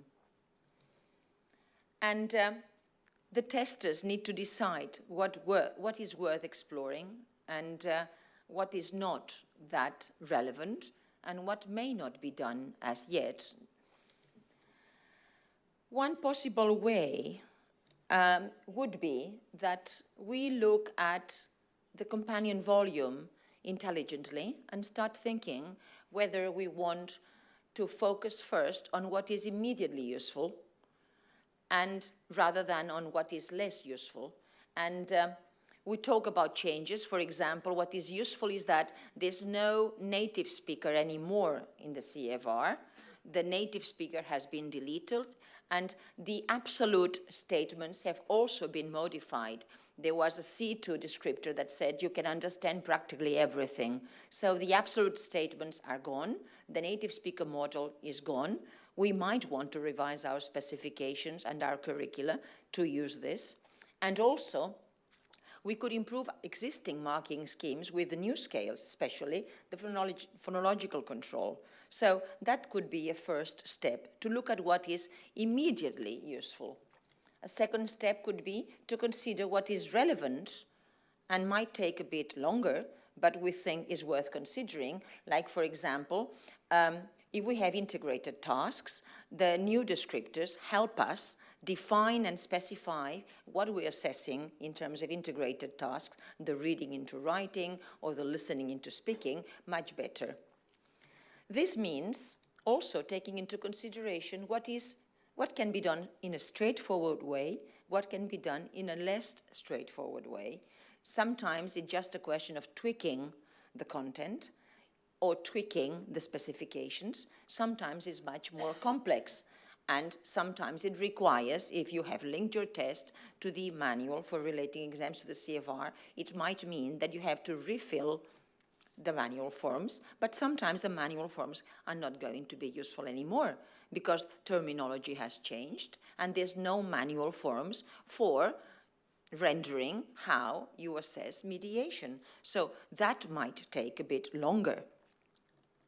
In any case, this could help. Using the companion volume will contribute to the local relevance of our tests, as Barry has already mentioned.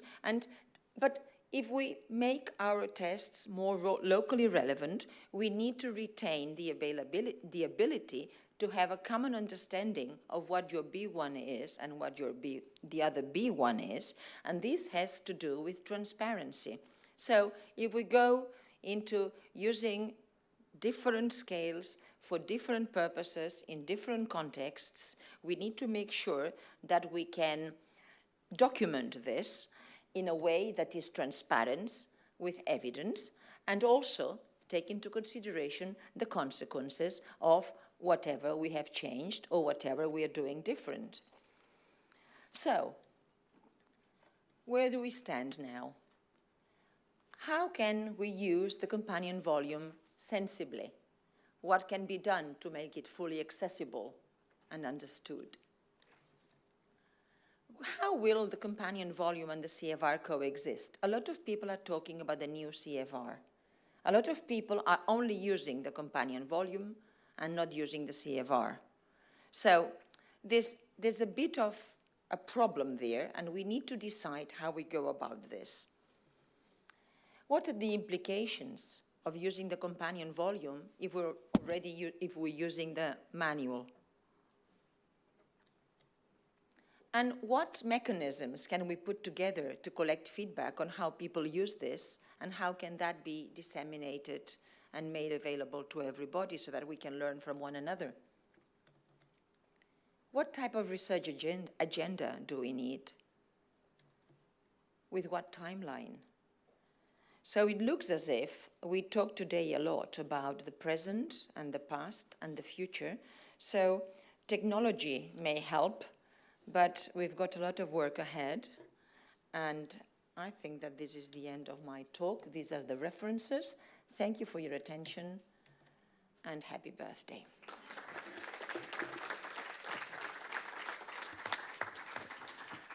Thank you very much, Nels. We will have time to discuss and make questions very soon. First, we move to the last but not least presentation for this session. So, Piet van Avermaet is a professor in language and diversity in the linguistics department at Ghent University, where he teaches multicultural studies, multilingualism in education and language policy. And he's also director of the Center for Diversity and Learning at the same university.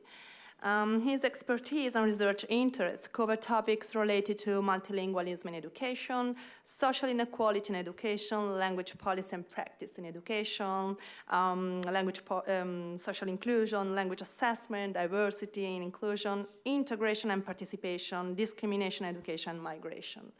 So the presentation will be about gated globalization. Do European integration citizenship policies reproduce social inequality? Please take the floor. Good afternoon, everyone. Thank you very much for this kind introduction. And of course, first of all, I'd like to congratulate Università per Stranieri and for the CILS. I pronounce that correctly? Sabrina and the CILS team for their 25th anniversary, and for having invited me to give this talk and to share my views on a specific topic with regard to language testing. So I will shift lens a bit and focus on a specific population, which are, well, let me phrase it diplomatically, which are involved in issues related to test taking. So, as we all know, and that has been well documented, that policies in the context of migration have been in place across Europe for almost 2 decades. And that has been very well documented by colleagues from ALTE and also Tim McNamara, Ilana Shahami, and many others. The official discourses underlying these policies are committed to strengthening and to facilitate the participation in civil society, including access to the labor market and further education, and also to provide opportunities, to enhance opportunities for social participation and to build up social networks. And I think that's important to take into account to what extent we are successful and to what extent countries are successful in what the impact of these policies are. Now, at the same time, we also know that in some cases the covert, but more and more the overt ideologies that drive these policies are monolingualism and assimilation. It's interesting that why do we as Western European countries want, whether we talk about immigration or whether we talk about developmental aid, why do we want the other to come as quickly as we are? Well, as a consequence of that, I mean, we push people away from building social networks and participating in societies at large. So a salient feature of most of these policies is the conditional nature of language. I mean, language is being expressed and language knowledge as a lever for social participation, but actually is, when you look more in-depthly at the discourses underlying these official policies, language knowledge, language proficiency is not just seen as a lever, but as a condition. You first have to show, you have to provide a certain knowledge of the language, of the dominant language, before you are allowed to participate in society. So, and in many countries, people have to prove they have acquired a certain level of proficiency in the official or in one of the official languages of the host country. And what we see is, and we all know that increasingly language tests are being used for that purpose. Just to give you an idea, since 2002, the Council of Europe, in cooperation with ALTE, has done 5 surveys where we looked at the shift in language policies and the increase in numbers of countries having installed language for integration and language and integration policies. And these are the most recent data, the 2014 data, where we see that out of the 36 countries, 29 countries, so which is about 80% of the countries, do have language requirements for entry, for residence, and or for citizenship. So, and I'm very much looking forward to the 6th survey, which will come out, I think, Nick, shortly, which is also done by ALTE. And Lorenzo Rocca told me that now in the new survey, 41 countries are involved. So I'm very much looking forward to the new data. For those who know my wife, they do know that this is not a picture of my wife celebrating her 5th anniversary. Unfortunately, that's what the Minister of Integration, the Danish Minister of Integration, is celebrating. And I'm just reading, which is within the red square. The minister posted a picture of herself holding a birthday cake on Facebook, writing that she had decided to mark her 50th immigration curb since taking over as Minister of Integration. And so she says, today the 50th restriction was passed on immigration. This must be celebrated. I mean, this is not the covert, but the really overt policies, the overt discourse when it comes to how do we look at immigration and why have we installed these in language and for integration and language and integration policies. Now, the question, of course, is what is the impact? I mean, one would suppose that these policies over the years, since these 20 years that we have an increasing number of integration and language policies, that they have impact, that they have had a positive impact on people having more access to the labor market, that it has a positive impact on participation and inequality, reducing the inequality gap in our educational systems, and that it has positive impacts on people building social networks and on process of social participation. Now, most of studies, and some of these studies are already from 2007, 2008, about 10 years ago, the INTEC report, the more recent report from the Dutch National Audit Office, and some studies we did in Flanders, we see that most of these policies fail. And the reason is that when it comes to access to the labor market, the mechanisms of discrimination are still stronger, very much stronger than the impact that these policies have on having access onto the labor market. Same mechanisms can be seen in terms of discrimination and having less opportunities to participate at different levels in our educational systems. But at the same time, when we look more in-depthly into these studies, we see that the reality is more complex and more subtle. And what I'd like to do with you here is, I'd like to build on Hugues Dralans, who is a sociologist from the ULB in the French-speaking part of Belgium, and who used that concept, the metaphor of les initiés, the initiated. And I will reflect on the impact of the current European language policies, starting from Dralans' concept of les initiés. Now, for those who are familiar with Pierre Bourdieu's French sociologist's work, in 1964 with Passeron, he postulated that children of high SES backgrounds inherit, so les héritiers, they inherit diverse cultural resources that can be transferred as advantages in their educational careers. Now, what Dralans in 2014 introduced is the concept of the initiated. And he says that on the basis of the observation that in the current complex and dynamic world of information transfer and sharing, and I'm here referring to the challenges that both Barry and Nick refer to, so in these complex and dynamic worlds of information transfer and sharing, our world which is becoming more and more digital, education, massification and education are more and more becoming an instrument for the market. And this is something we have to take into account. And I think that is very important when we look at those who can be defined as non-initiated. The initiated is the person who can profit from his or her prior knowledge, from the information, the competencies and the familiarity with education. While on a market, an initiated person is capable of taking competitive advantages of his or her knowledge to complete, to compare, to substitute official information based on prior knowledge and experiences, and on social networks, which the initiated immigrants bring with them when they come into the so-called host countries.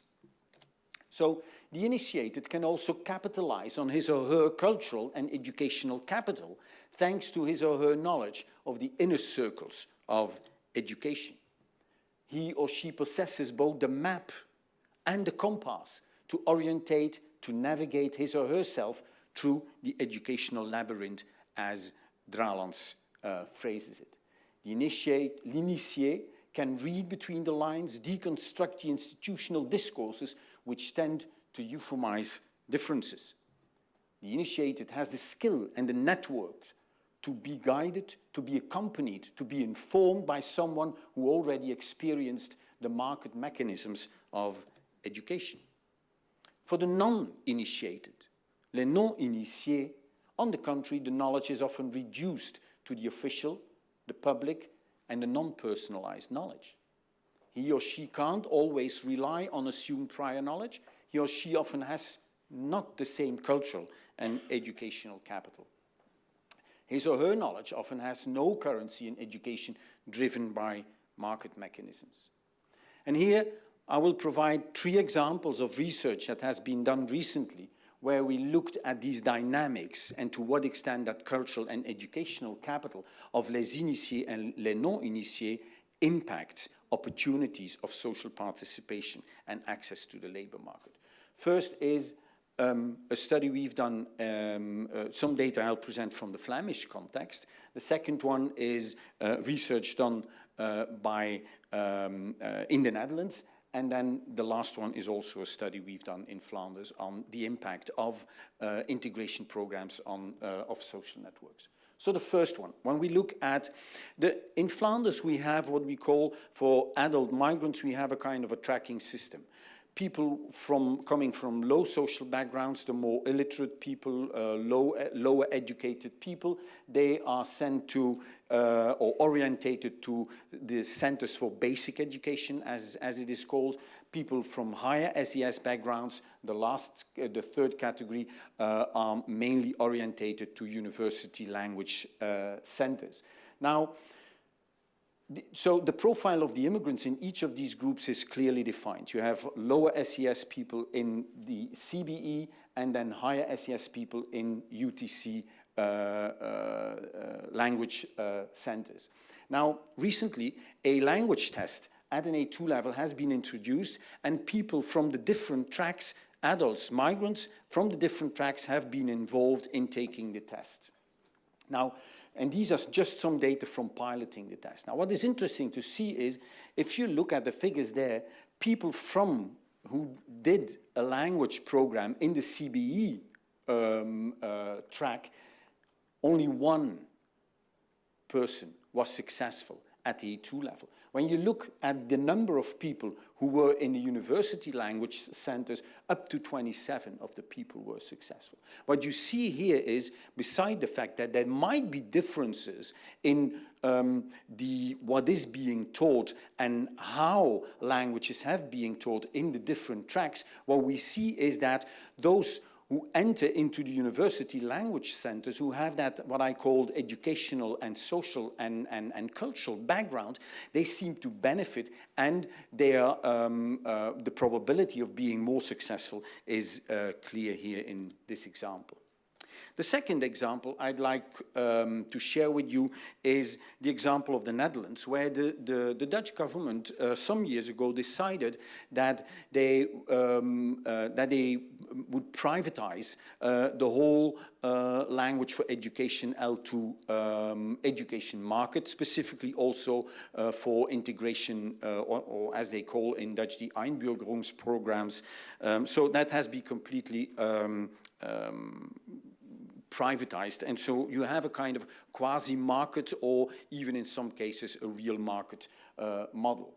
Now, what is interesting to see since 2007, and what the numbers of people, the success rate of the people who took an integration program, and to what extent, and these, for those who are interested, this is the URL for those who can read Dutch.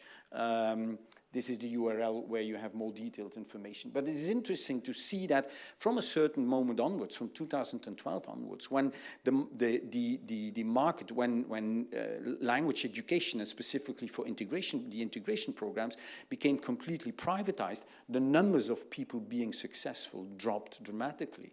And what they also saw was that it were mainly people which Dralands would define as the non-initiated, people coming from lower SES backgrounds.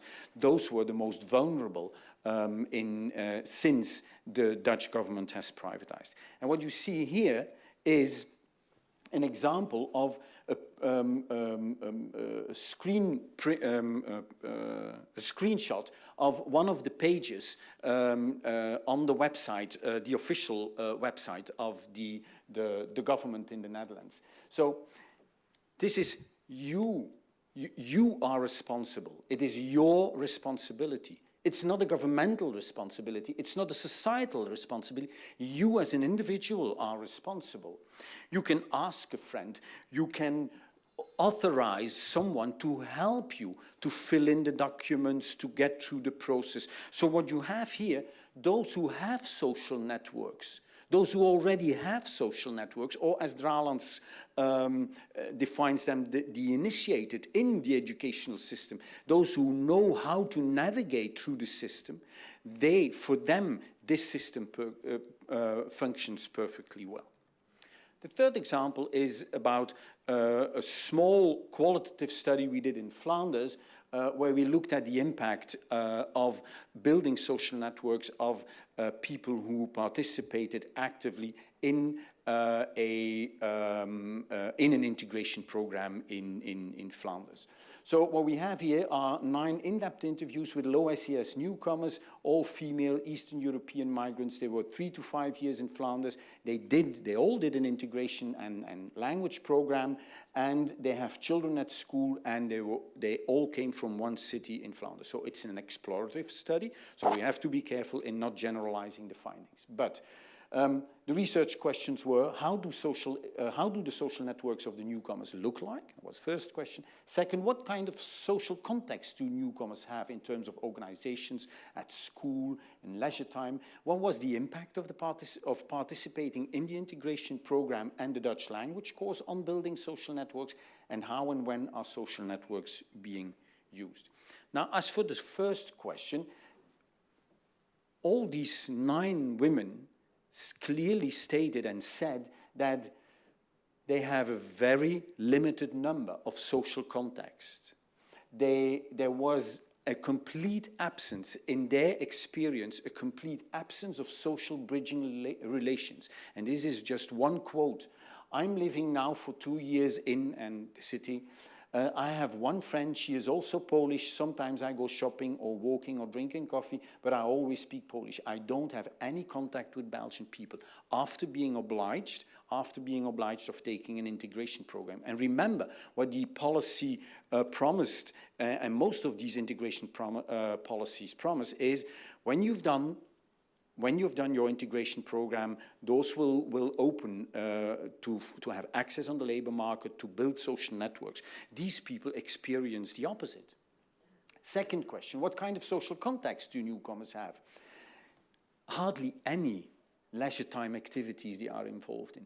Many of these women even said, I do not dare to go to the municipality to ask things, to buy things, to ask for specific things. I'm afraid I had negative experiences of how people at the municipality treated me.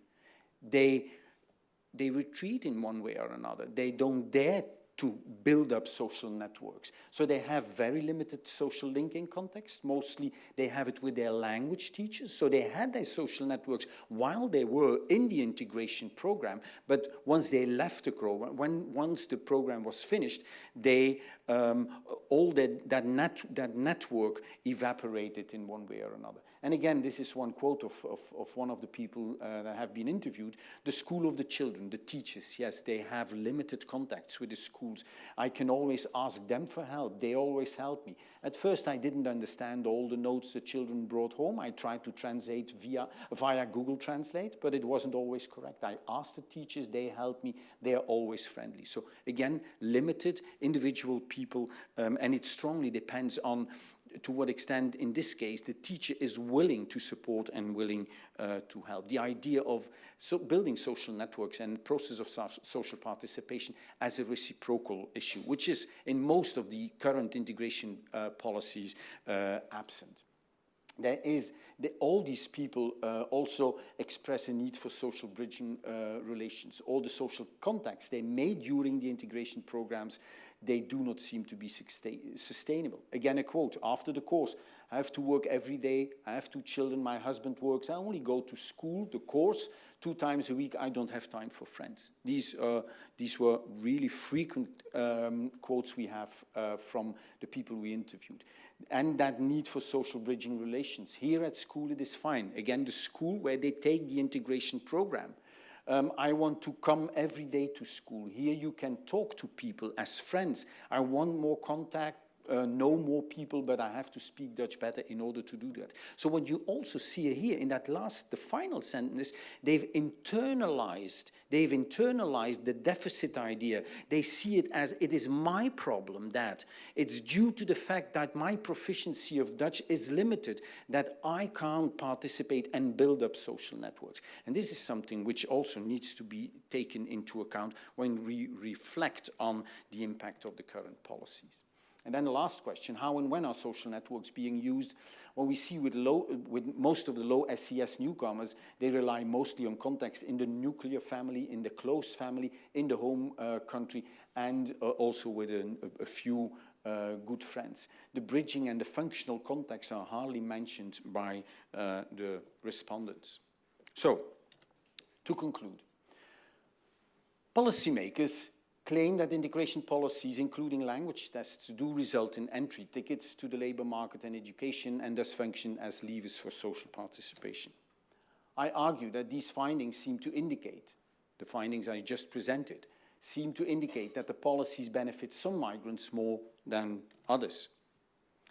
For les non-initiés, as Draland calls them, the integration policies which focus on language as a condition for social participation hardly enhance their opportunities, their capital. And here I make a distinction between the fact to what extent do we take orality instead of literacy into account in developing integration programs. Most of the integration programs are hardly tailored towards people who come from backgrounds where orality is much more important than literacy, or familiarity with test formats, or the differences between having experienced non-Western types of schooling versus Western types of schooling, academic proficiency, academic knowledge versus more pragmatic knowledge has no currency on the educational market. So this also seems to indicate that those migrants who can be labeled as the insiders or les initiés, as Drawlands calls them, are in a privileged position to take advantage of the ways these integration policies and language tests have been shaped. So hence, one can argue that being an insider or not of the structural features of current integration policies contributes to the reproduction of social inequality on arrival.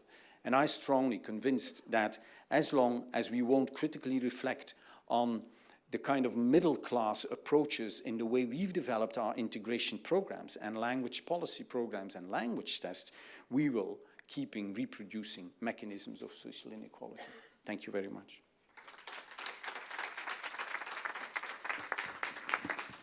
Thank you very much, Pete, for your presentation. Well, I wish to thank all of you for your presentations and for sharing with us such inspiring and interesting ideas. Now I think we can open the discussion. And if you don't mind, maybe we can have also questions in Italian and then we can translate. Quindi se qualcuno vuole fare una domanda anche in italiano, poi la traduciamo in modo tale da alimentare la discussione. Manca il microfono, è lì sul... Benissimo. Bene. Quindi c'è una domanda di Giulia per cominciare.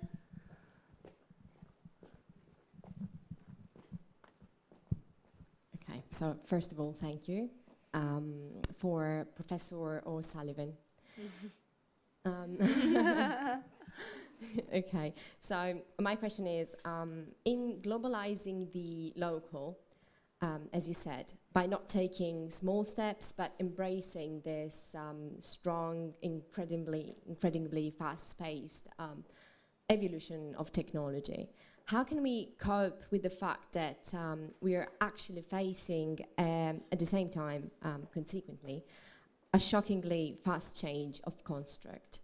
And if we use this evolving technology, are we actually, the constructs are actually slipping through our fingers? Are we really, and I'm not sure if I'm using the right verb now, losing constructs? I think we are, yeah. Short answer to a long question. But I think the constructs of communication are changing anyway. You know, if we look at people my vintage, when I went to university many years ago, I'd go to the library and read books. And nowadays, it's not at all unusual to have students who don't even know where the library is. So they read online, and reading online is different.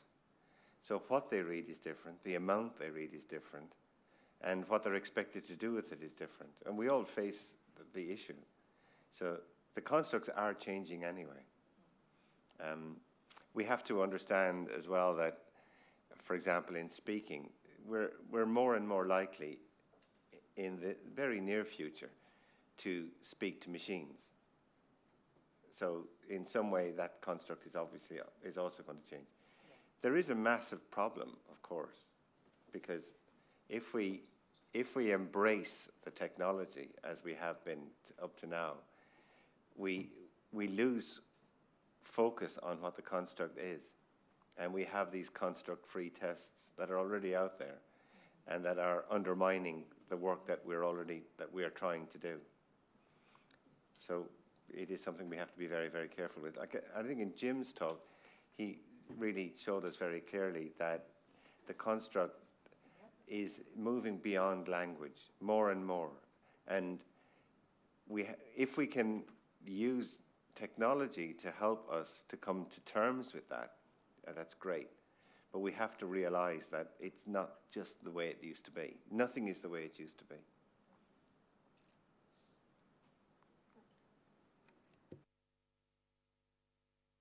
I just wanted to add something about thinking about the difference between human intelligence and machine intelligence on this one, because one of the things that humans are going to have to become better at is making judgments about things. So if you can have the whole of the world of knowledge in your pocket, then knowing which bits to attend to and how to interpret it or how to construct meaning from it becomes more important in the past. People used to have one textbook they used to study. You had to study the textbook, memorize it, and then you would be okay. Nowadays, you have the whole of the world knowledge on your iPhone. And being able to judge what is false or what is not accurate. So it puts more emphasis in our constructs on metacognition, it seems to me, and it's one of the things which differentiates humans and machines. Humans don't have metacognition, so it adds you can see how the combination will work better in the future. Thank you. Jim, do you have a question? I have two questions. First to Pete and then to Neus. So listen up, Pete. And they're really different questions. So Pete, I'm just wondering, when you dichotomize things like this, is it ever possible to have equality or social justice? That's my question for you. And then for Neus, can you tell me, well, let me find Pete first. Have time to escape. No, you're right. I mean, and in the sense that I deliberately dichotomized it because to make us aware of the mechanisms I observe, and just linking into what we just said, and that's what we were talking about. I think what we see in terms of technology coming into language assessment and language testing, I'm concerned that les non-initiés, again to use the term, les non-initiés will be the ones who will probably be the victims of these, to a large extent, these dynamics. I mean, what we see, for instance, also in which is comparable to some extent, MOOCs as a mechanism for learning. I mean, this is a bit beyond the issue of language testing, but the impact of MOOCs, what we start to see is that MOOCs work perfectly well for people from middle-class backgrounds. It hardly works, or it is much more difficult to work to the same extent as people who come from low SES backgrounds.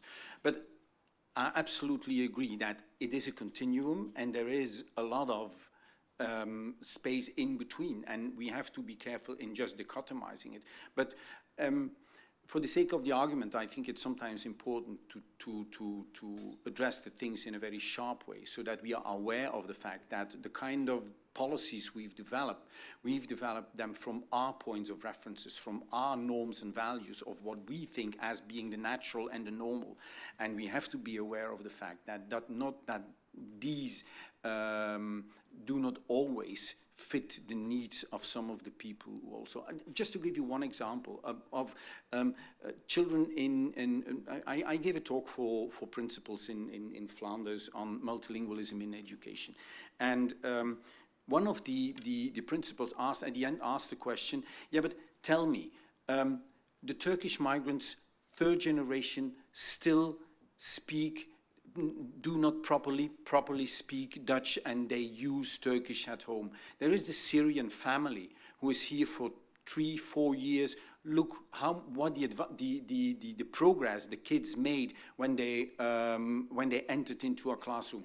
The parents try to speak Dutch. The children, after 4 years, proficiency of Dutch is increasing. My only question was, what is the educational background of these different types of people? And this is what I meant with the initiated and the non-initiated. And absolutely, in solving mechanisms of social inequality, we'll have to dig deeper and not just stick to the binaries. And in our solutions, we have to move beyond the binaries.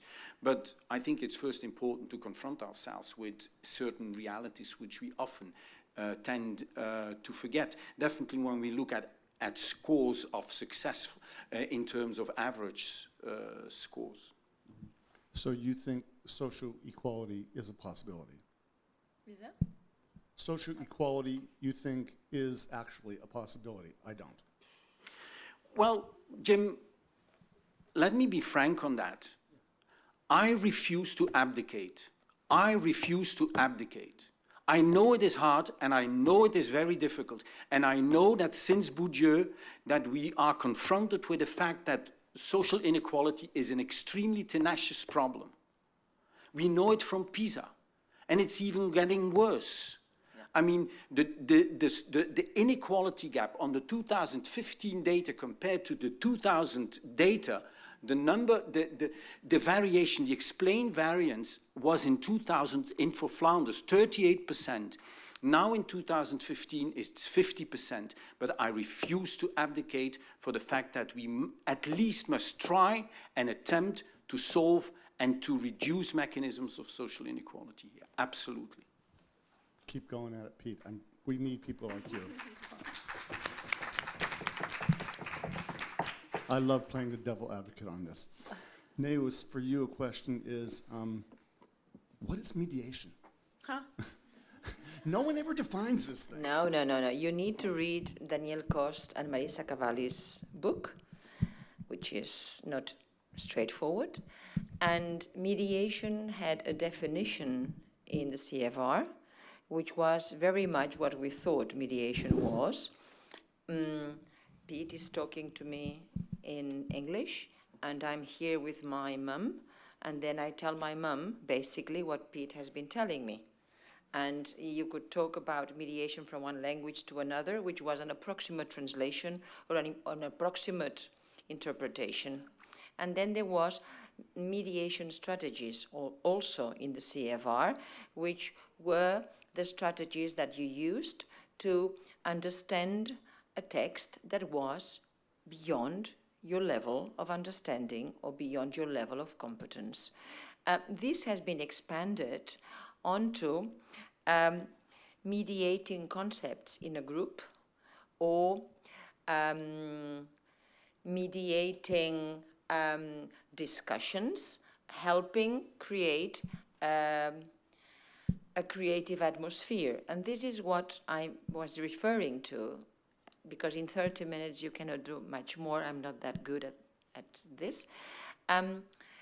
That's what I meant when I said read it intelligently and see what is useful for you and what is not useful, because there's a lot of the mediation scales which are going to be useful in some schools, in some countries, but not useful in other schools in other countries, or they may be successful with some teachers in some contexts and not with others.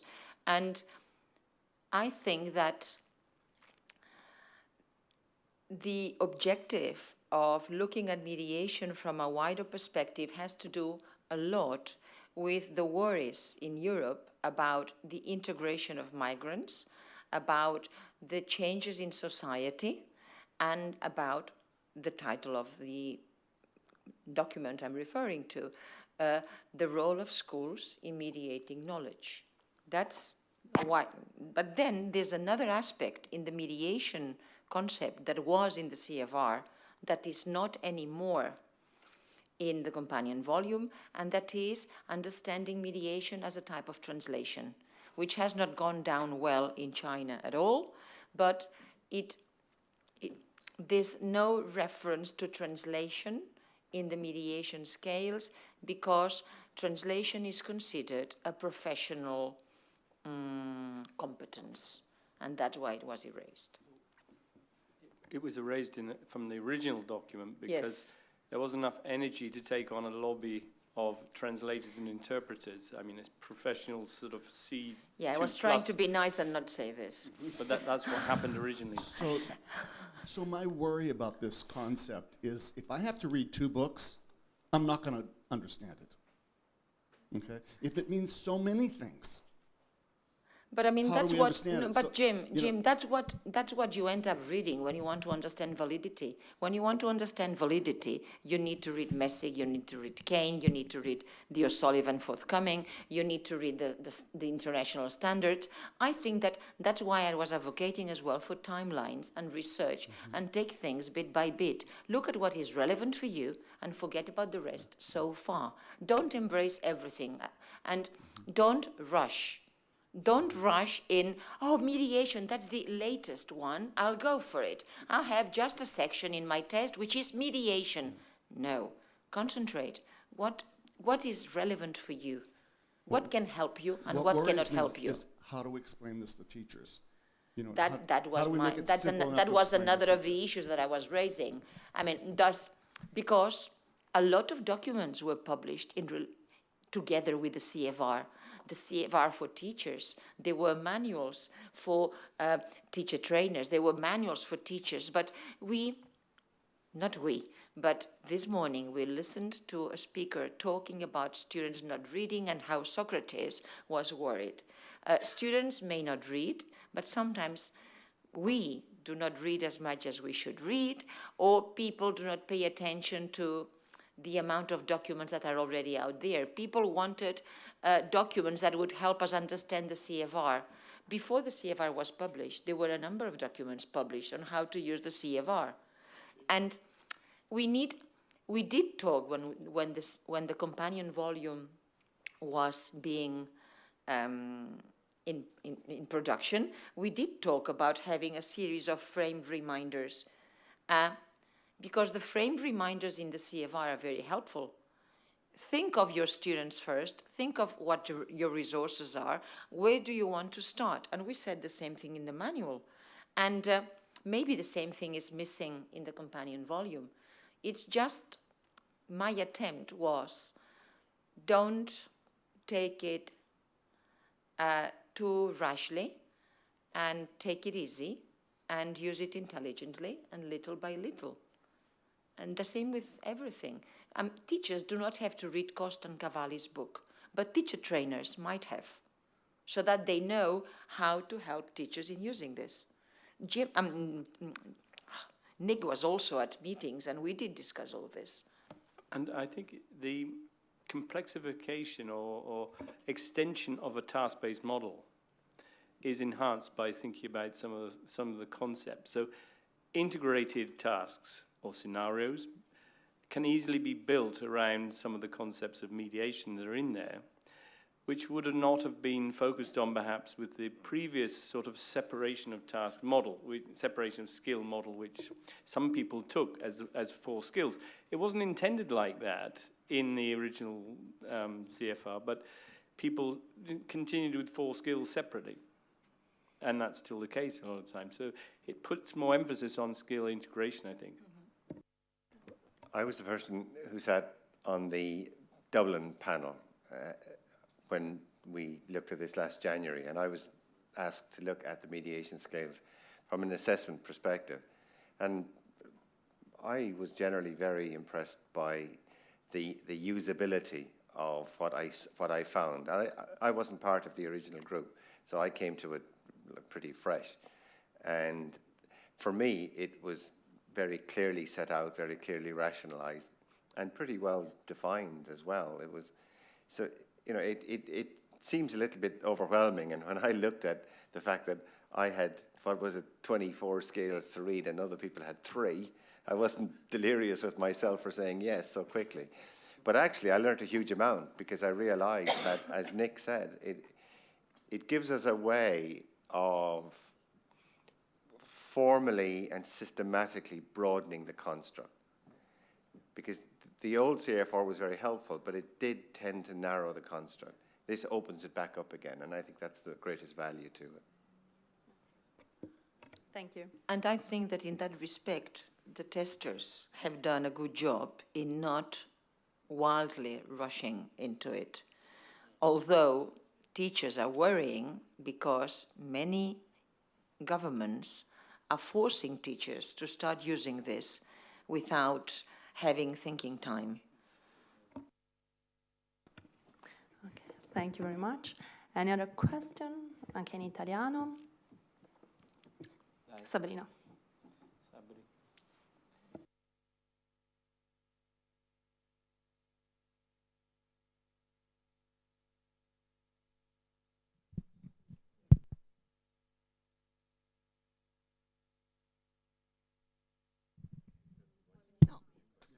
Ecco, okay.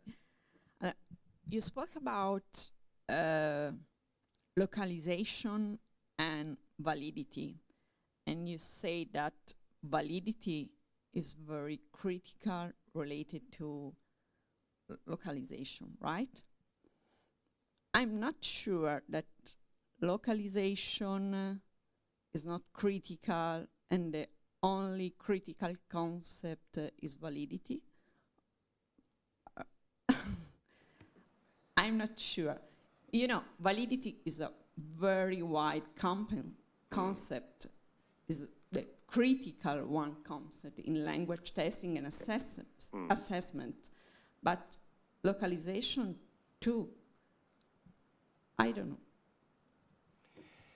If we think about validity as being based on the full understanding of the test taker, so if the test taker is at the center of development and validation, then it follows that the first and most critical element of a validation argument has got to be that the test is suitable, we'll say, or appropriate for that population, for that person.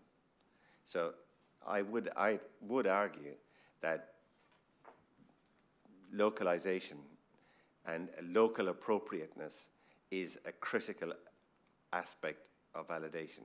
But obviously it's not the only one. Validation will have many, many ramifications once we start to put an argument together.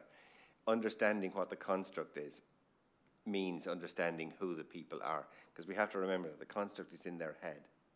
It's not just this abstract thing that sits out there. It's not a definition of language that sits on a piece of paper. It's what's in the person's head that you're trying to get at. So that person has got to be the center of the test.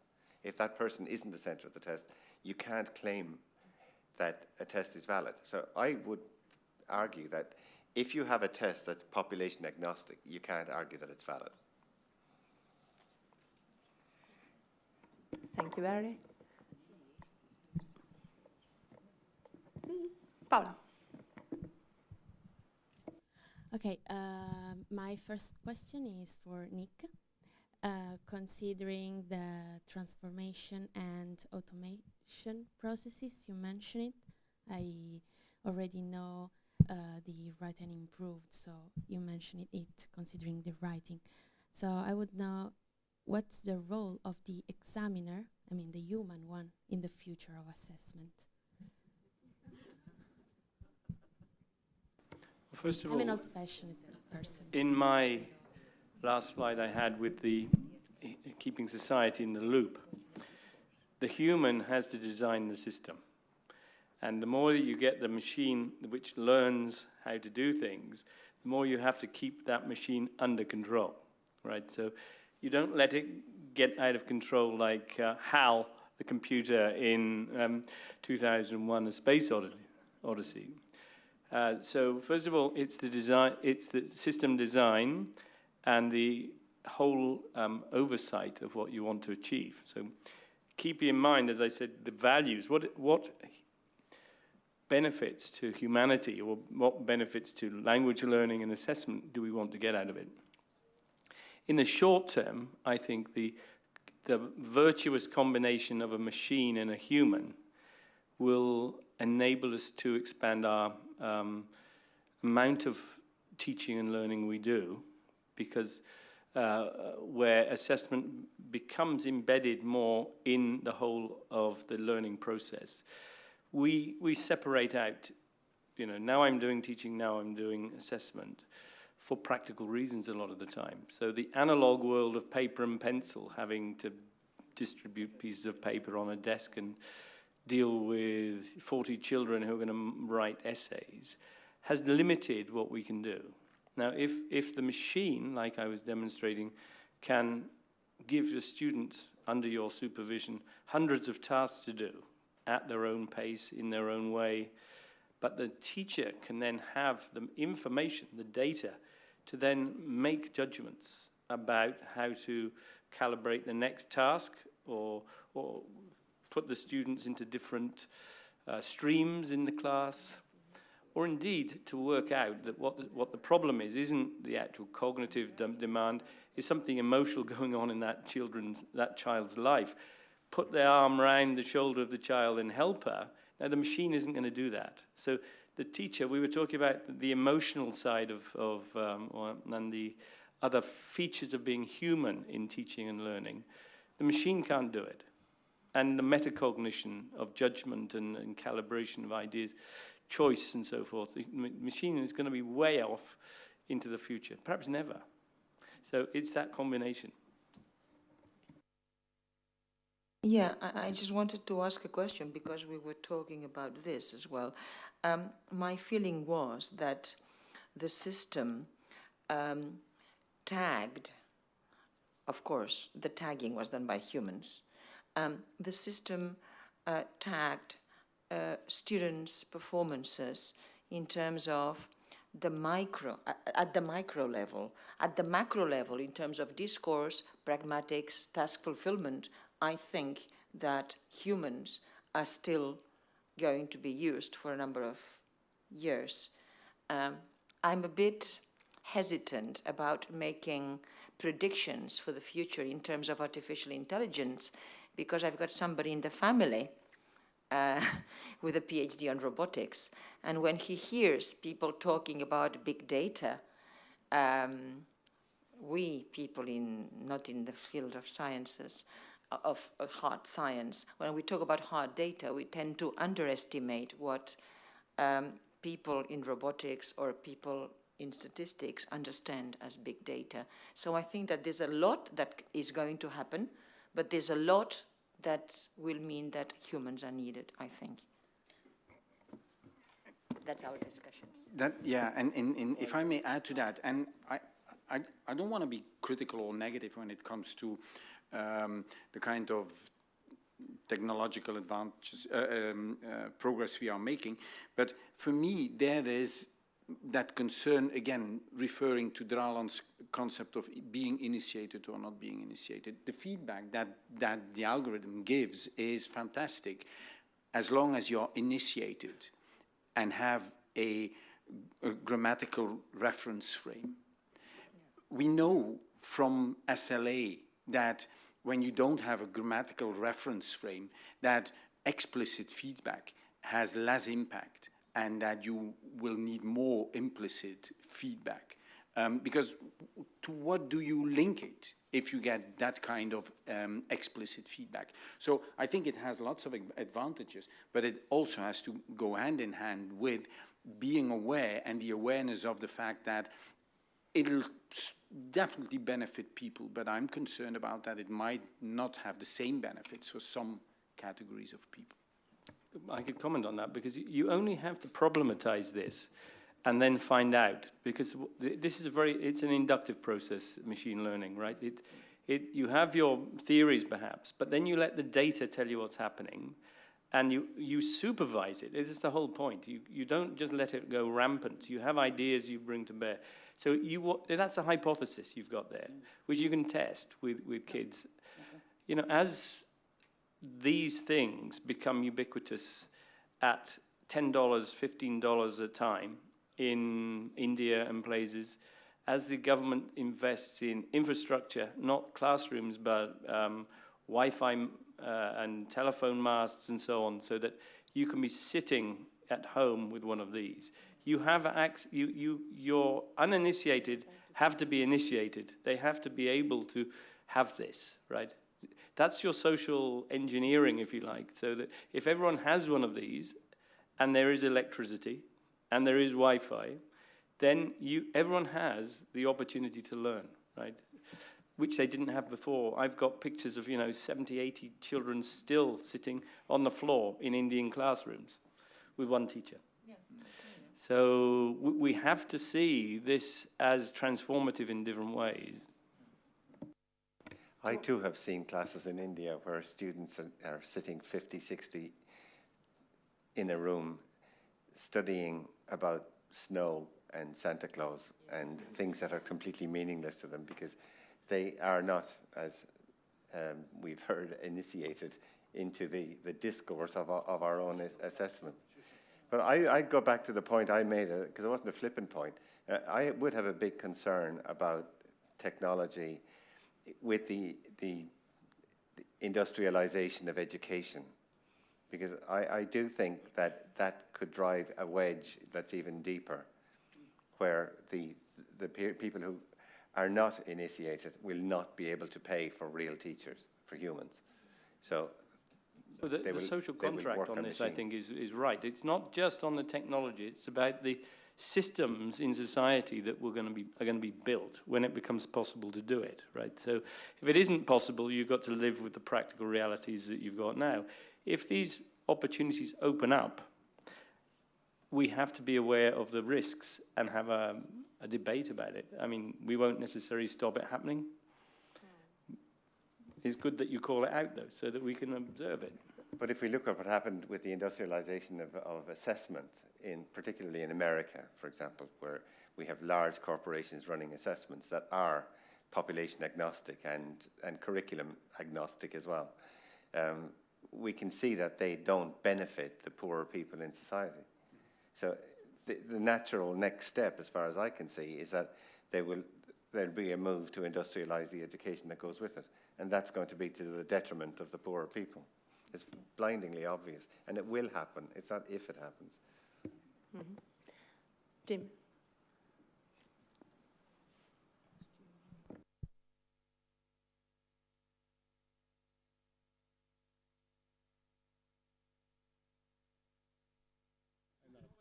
I know, sucky technology. Okay, I'm playing devil's advocate again, okay? Because we have people who are not initiated, do we stop teaching the people who are initiated? Of course not.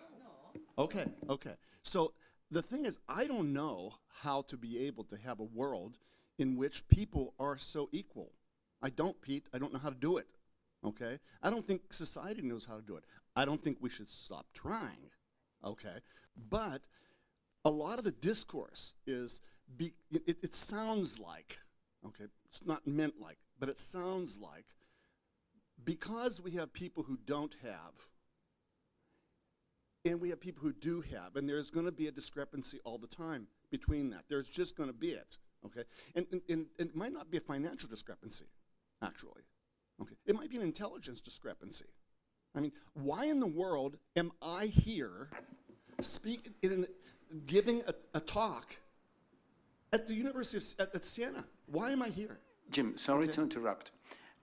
I fully agree with the fact that the world is unequal. It's unequal. It is and I accept the fact that the world is unequal.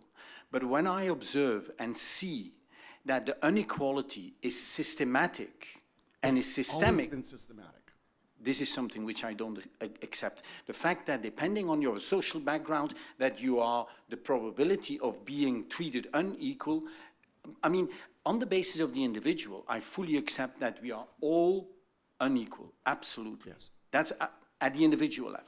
But once it becomes at the systemic level, then we have to be careful, because then we indeed will end up into a world which is completely a dualized world where we have the haves and the have-nots. I think we're already there, Pete. Say again? I think we're already there. Yeah, but that's why we need to talk about mediation and the role of mediation in democratic societies. And we know we are all very lucky to be here in a university talking to one another in English, which is not, in many cases, our mother language. But there's a lot of people who cannot do this. And I think that as educators, we need to work on the hypothesis that we are going to leave this world living, In a better having place. tried In a better to place. leave this world a better one. No, I agree with that. That I'm not questioning that at all. No. Okay. But you know, when I get nervous is when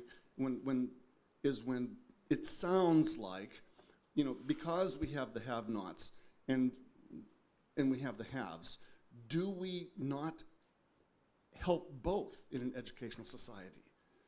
This is where do we put resources? Do we have to only put resources in the have-nots or the haves? And the reason why I say, why am I here? Okay. My grandparents were Sicilian immigrants. They left that country because they were starving to death. Okay. So I was in the United States. In my category, there was no way that I should ever have succeeded anything. My parents didn't have college educations. We lived in a small town, outside of a city. We had bad education system there. So why am I here? Do you understand? Because I just worked really hard at it, okay? And because probably I'm maybe smarter than some other people where I grew up, okay? So there are ways to overcome some of those drawbacks where you start off, and mine was systematic. I think it was systematic. Italians in the United States were very systematically kept down, okay, and that is just a fact. Pardon me? But they were able to be there, but now they won't be allowed in, That is which means that things are worse. That is, they are worse. They are worse. No, and the world is worse now, and it's getting worse every day. And I'm not saying that we shouldn't stop fighting to help other people, but this is an actually very complex topic. I mean, well, you're going back to the top of the agenda around values, in my view, because the reason why the Council of Europe was set up in 1948 was in response to what had happened in Europe just before that, the Holocaust and everything. And all of that social construction there around what it seeks to do, including its focus on language, was out of that. It was a socio-political movement to try and, prevent things like Holocausts happening in future. The fact that it's happened in the past doesn't stop it happening again in the future. So, we've had the 10 Commandments from the Bible, and it doesn't stop people killing other people, right? So, but the aspiration for humans not to kill others is a good one to set out clearly in some kind of, nobody in this room would disagree with it, right? So if we could have certain ways to think about how the world is going to be better if we work together with a focus on the values, then perhaps the implementations will not get distorted quite as easily, and there won't be so many killed by these things if we agree it. But it won't stop it happening. And social equality is not going to go away ever. I mean, the poor will always be with us. I mean, who said that?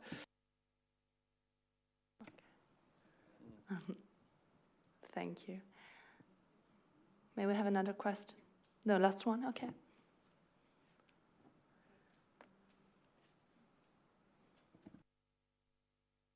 Okay, my question is for Pete now. I would like to ask you, considering the language and integration policies, you mentioned it, from an ethical point of view, so considering the impact of them, what is the accountability, if there is, of language tester in these procedures? Yay.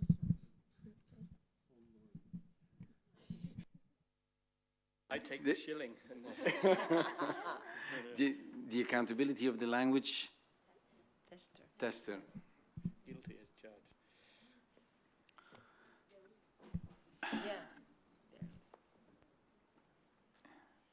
Yeah, there is. Yeah, there absolutely is.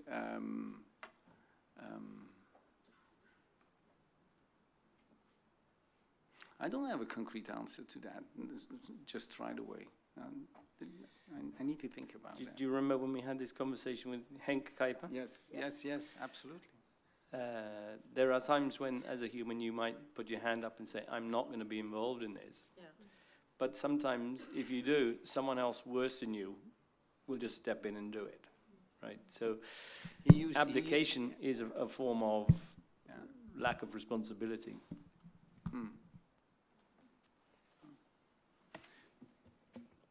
Don't you want to add anything?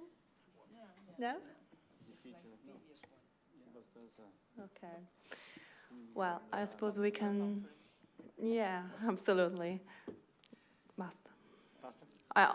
Any other question, even in Italian? No pause, no break. Okay, so I wish to thank everyone for this inspiring debate, and I believe that the fact that we are here discussing such huge problems shows that we don't have to discuss. We need to discuss on these topics. So thank you very much to everyone again. We switch to Italian for the next session, and Sabrina is coming. So thank you once again.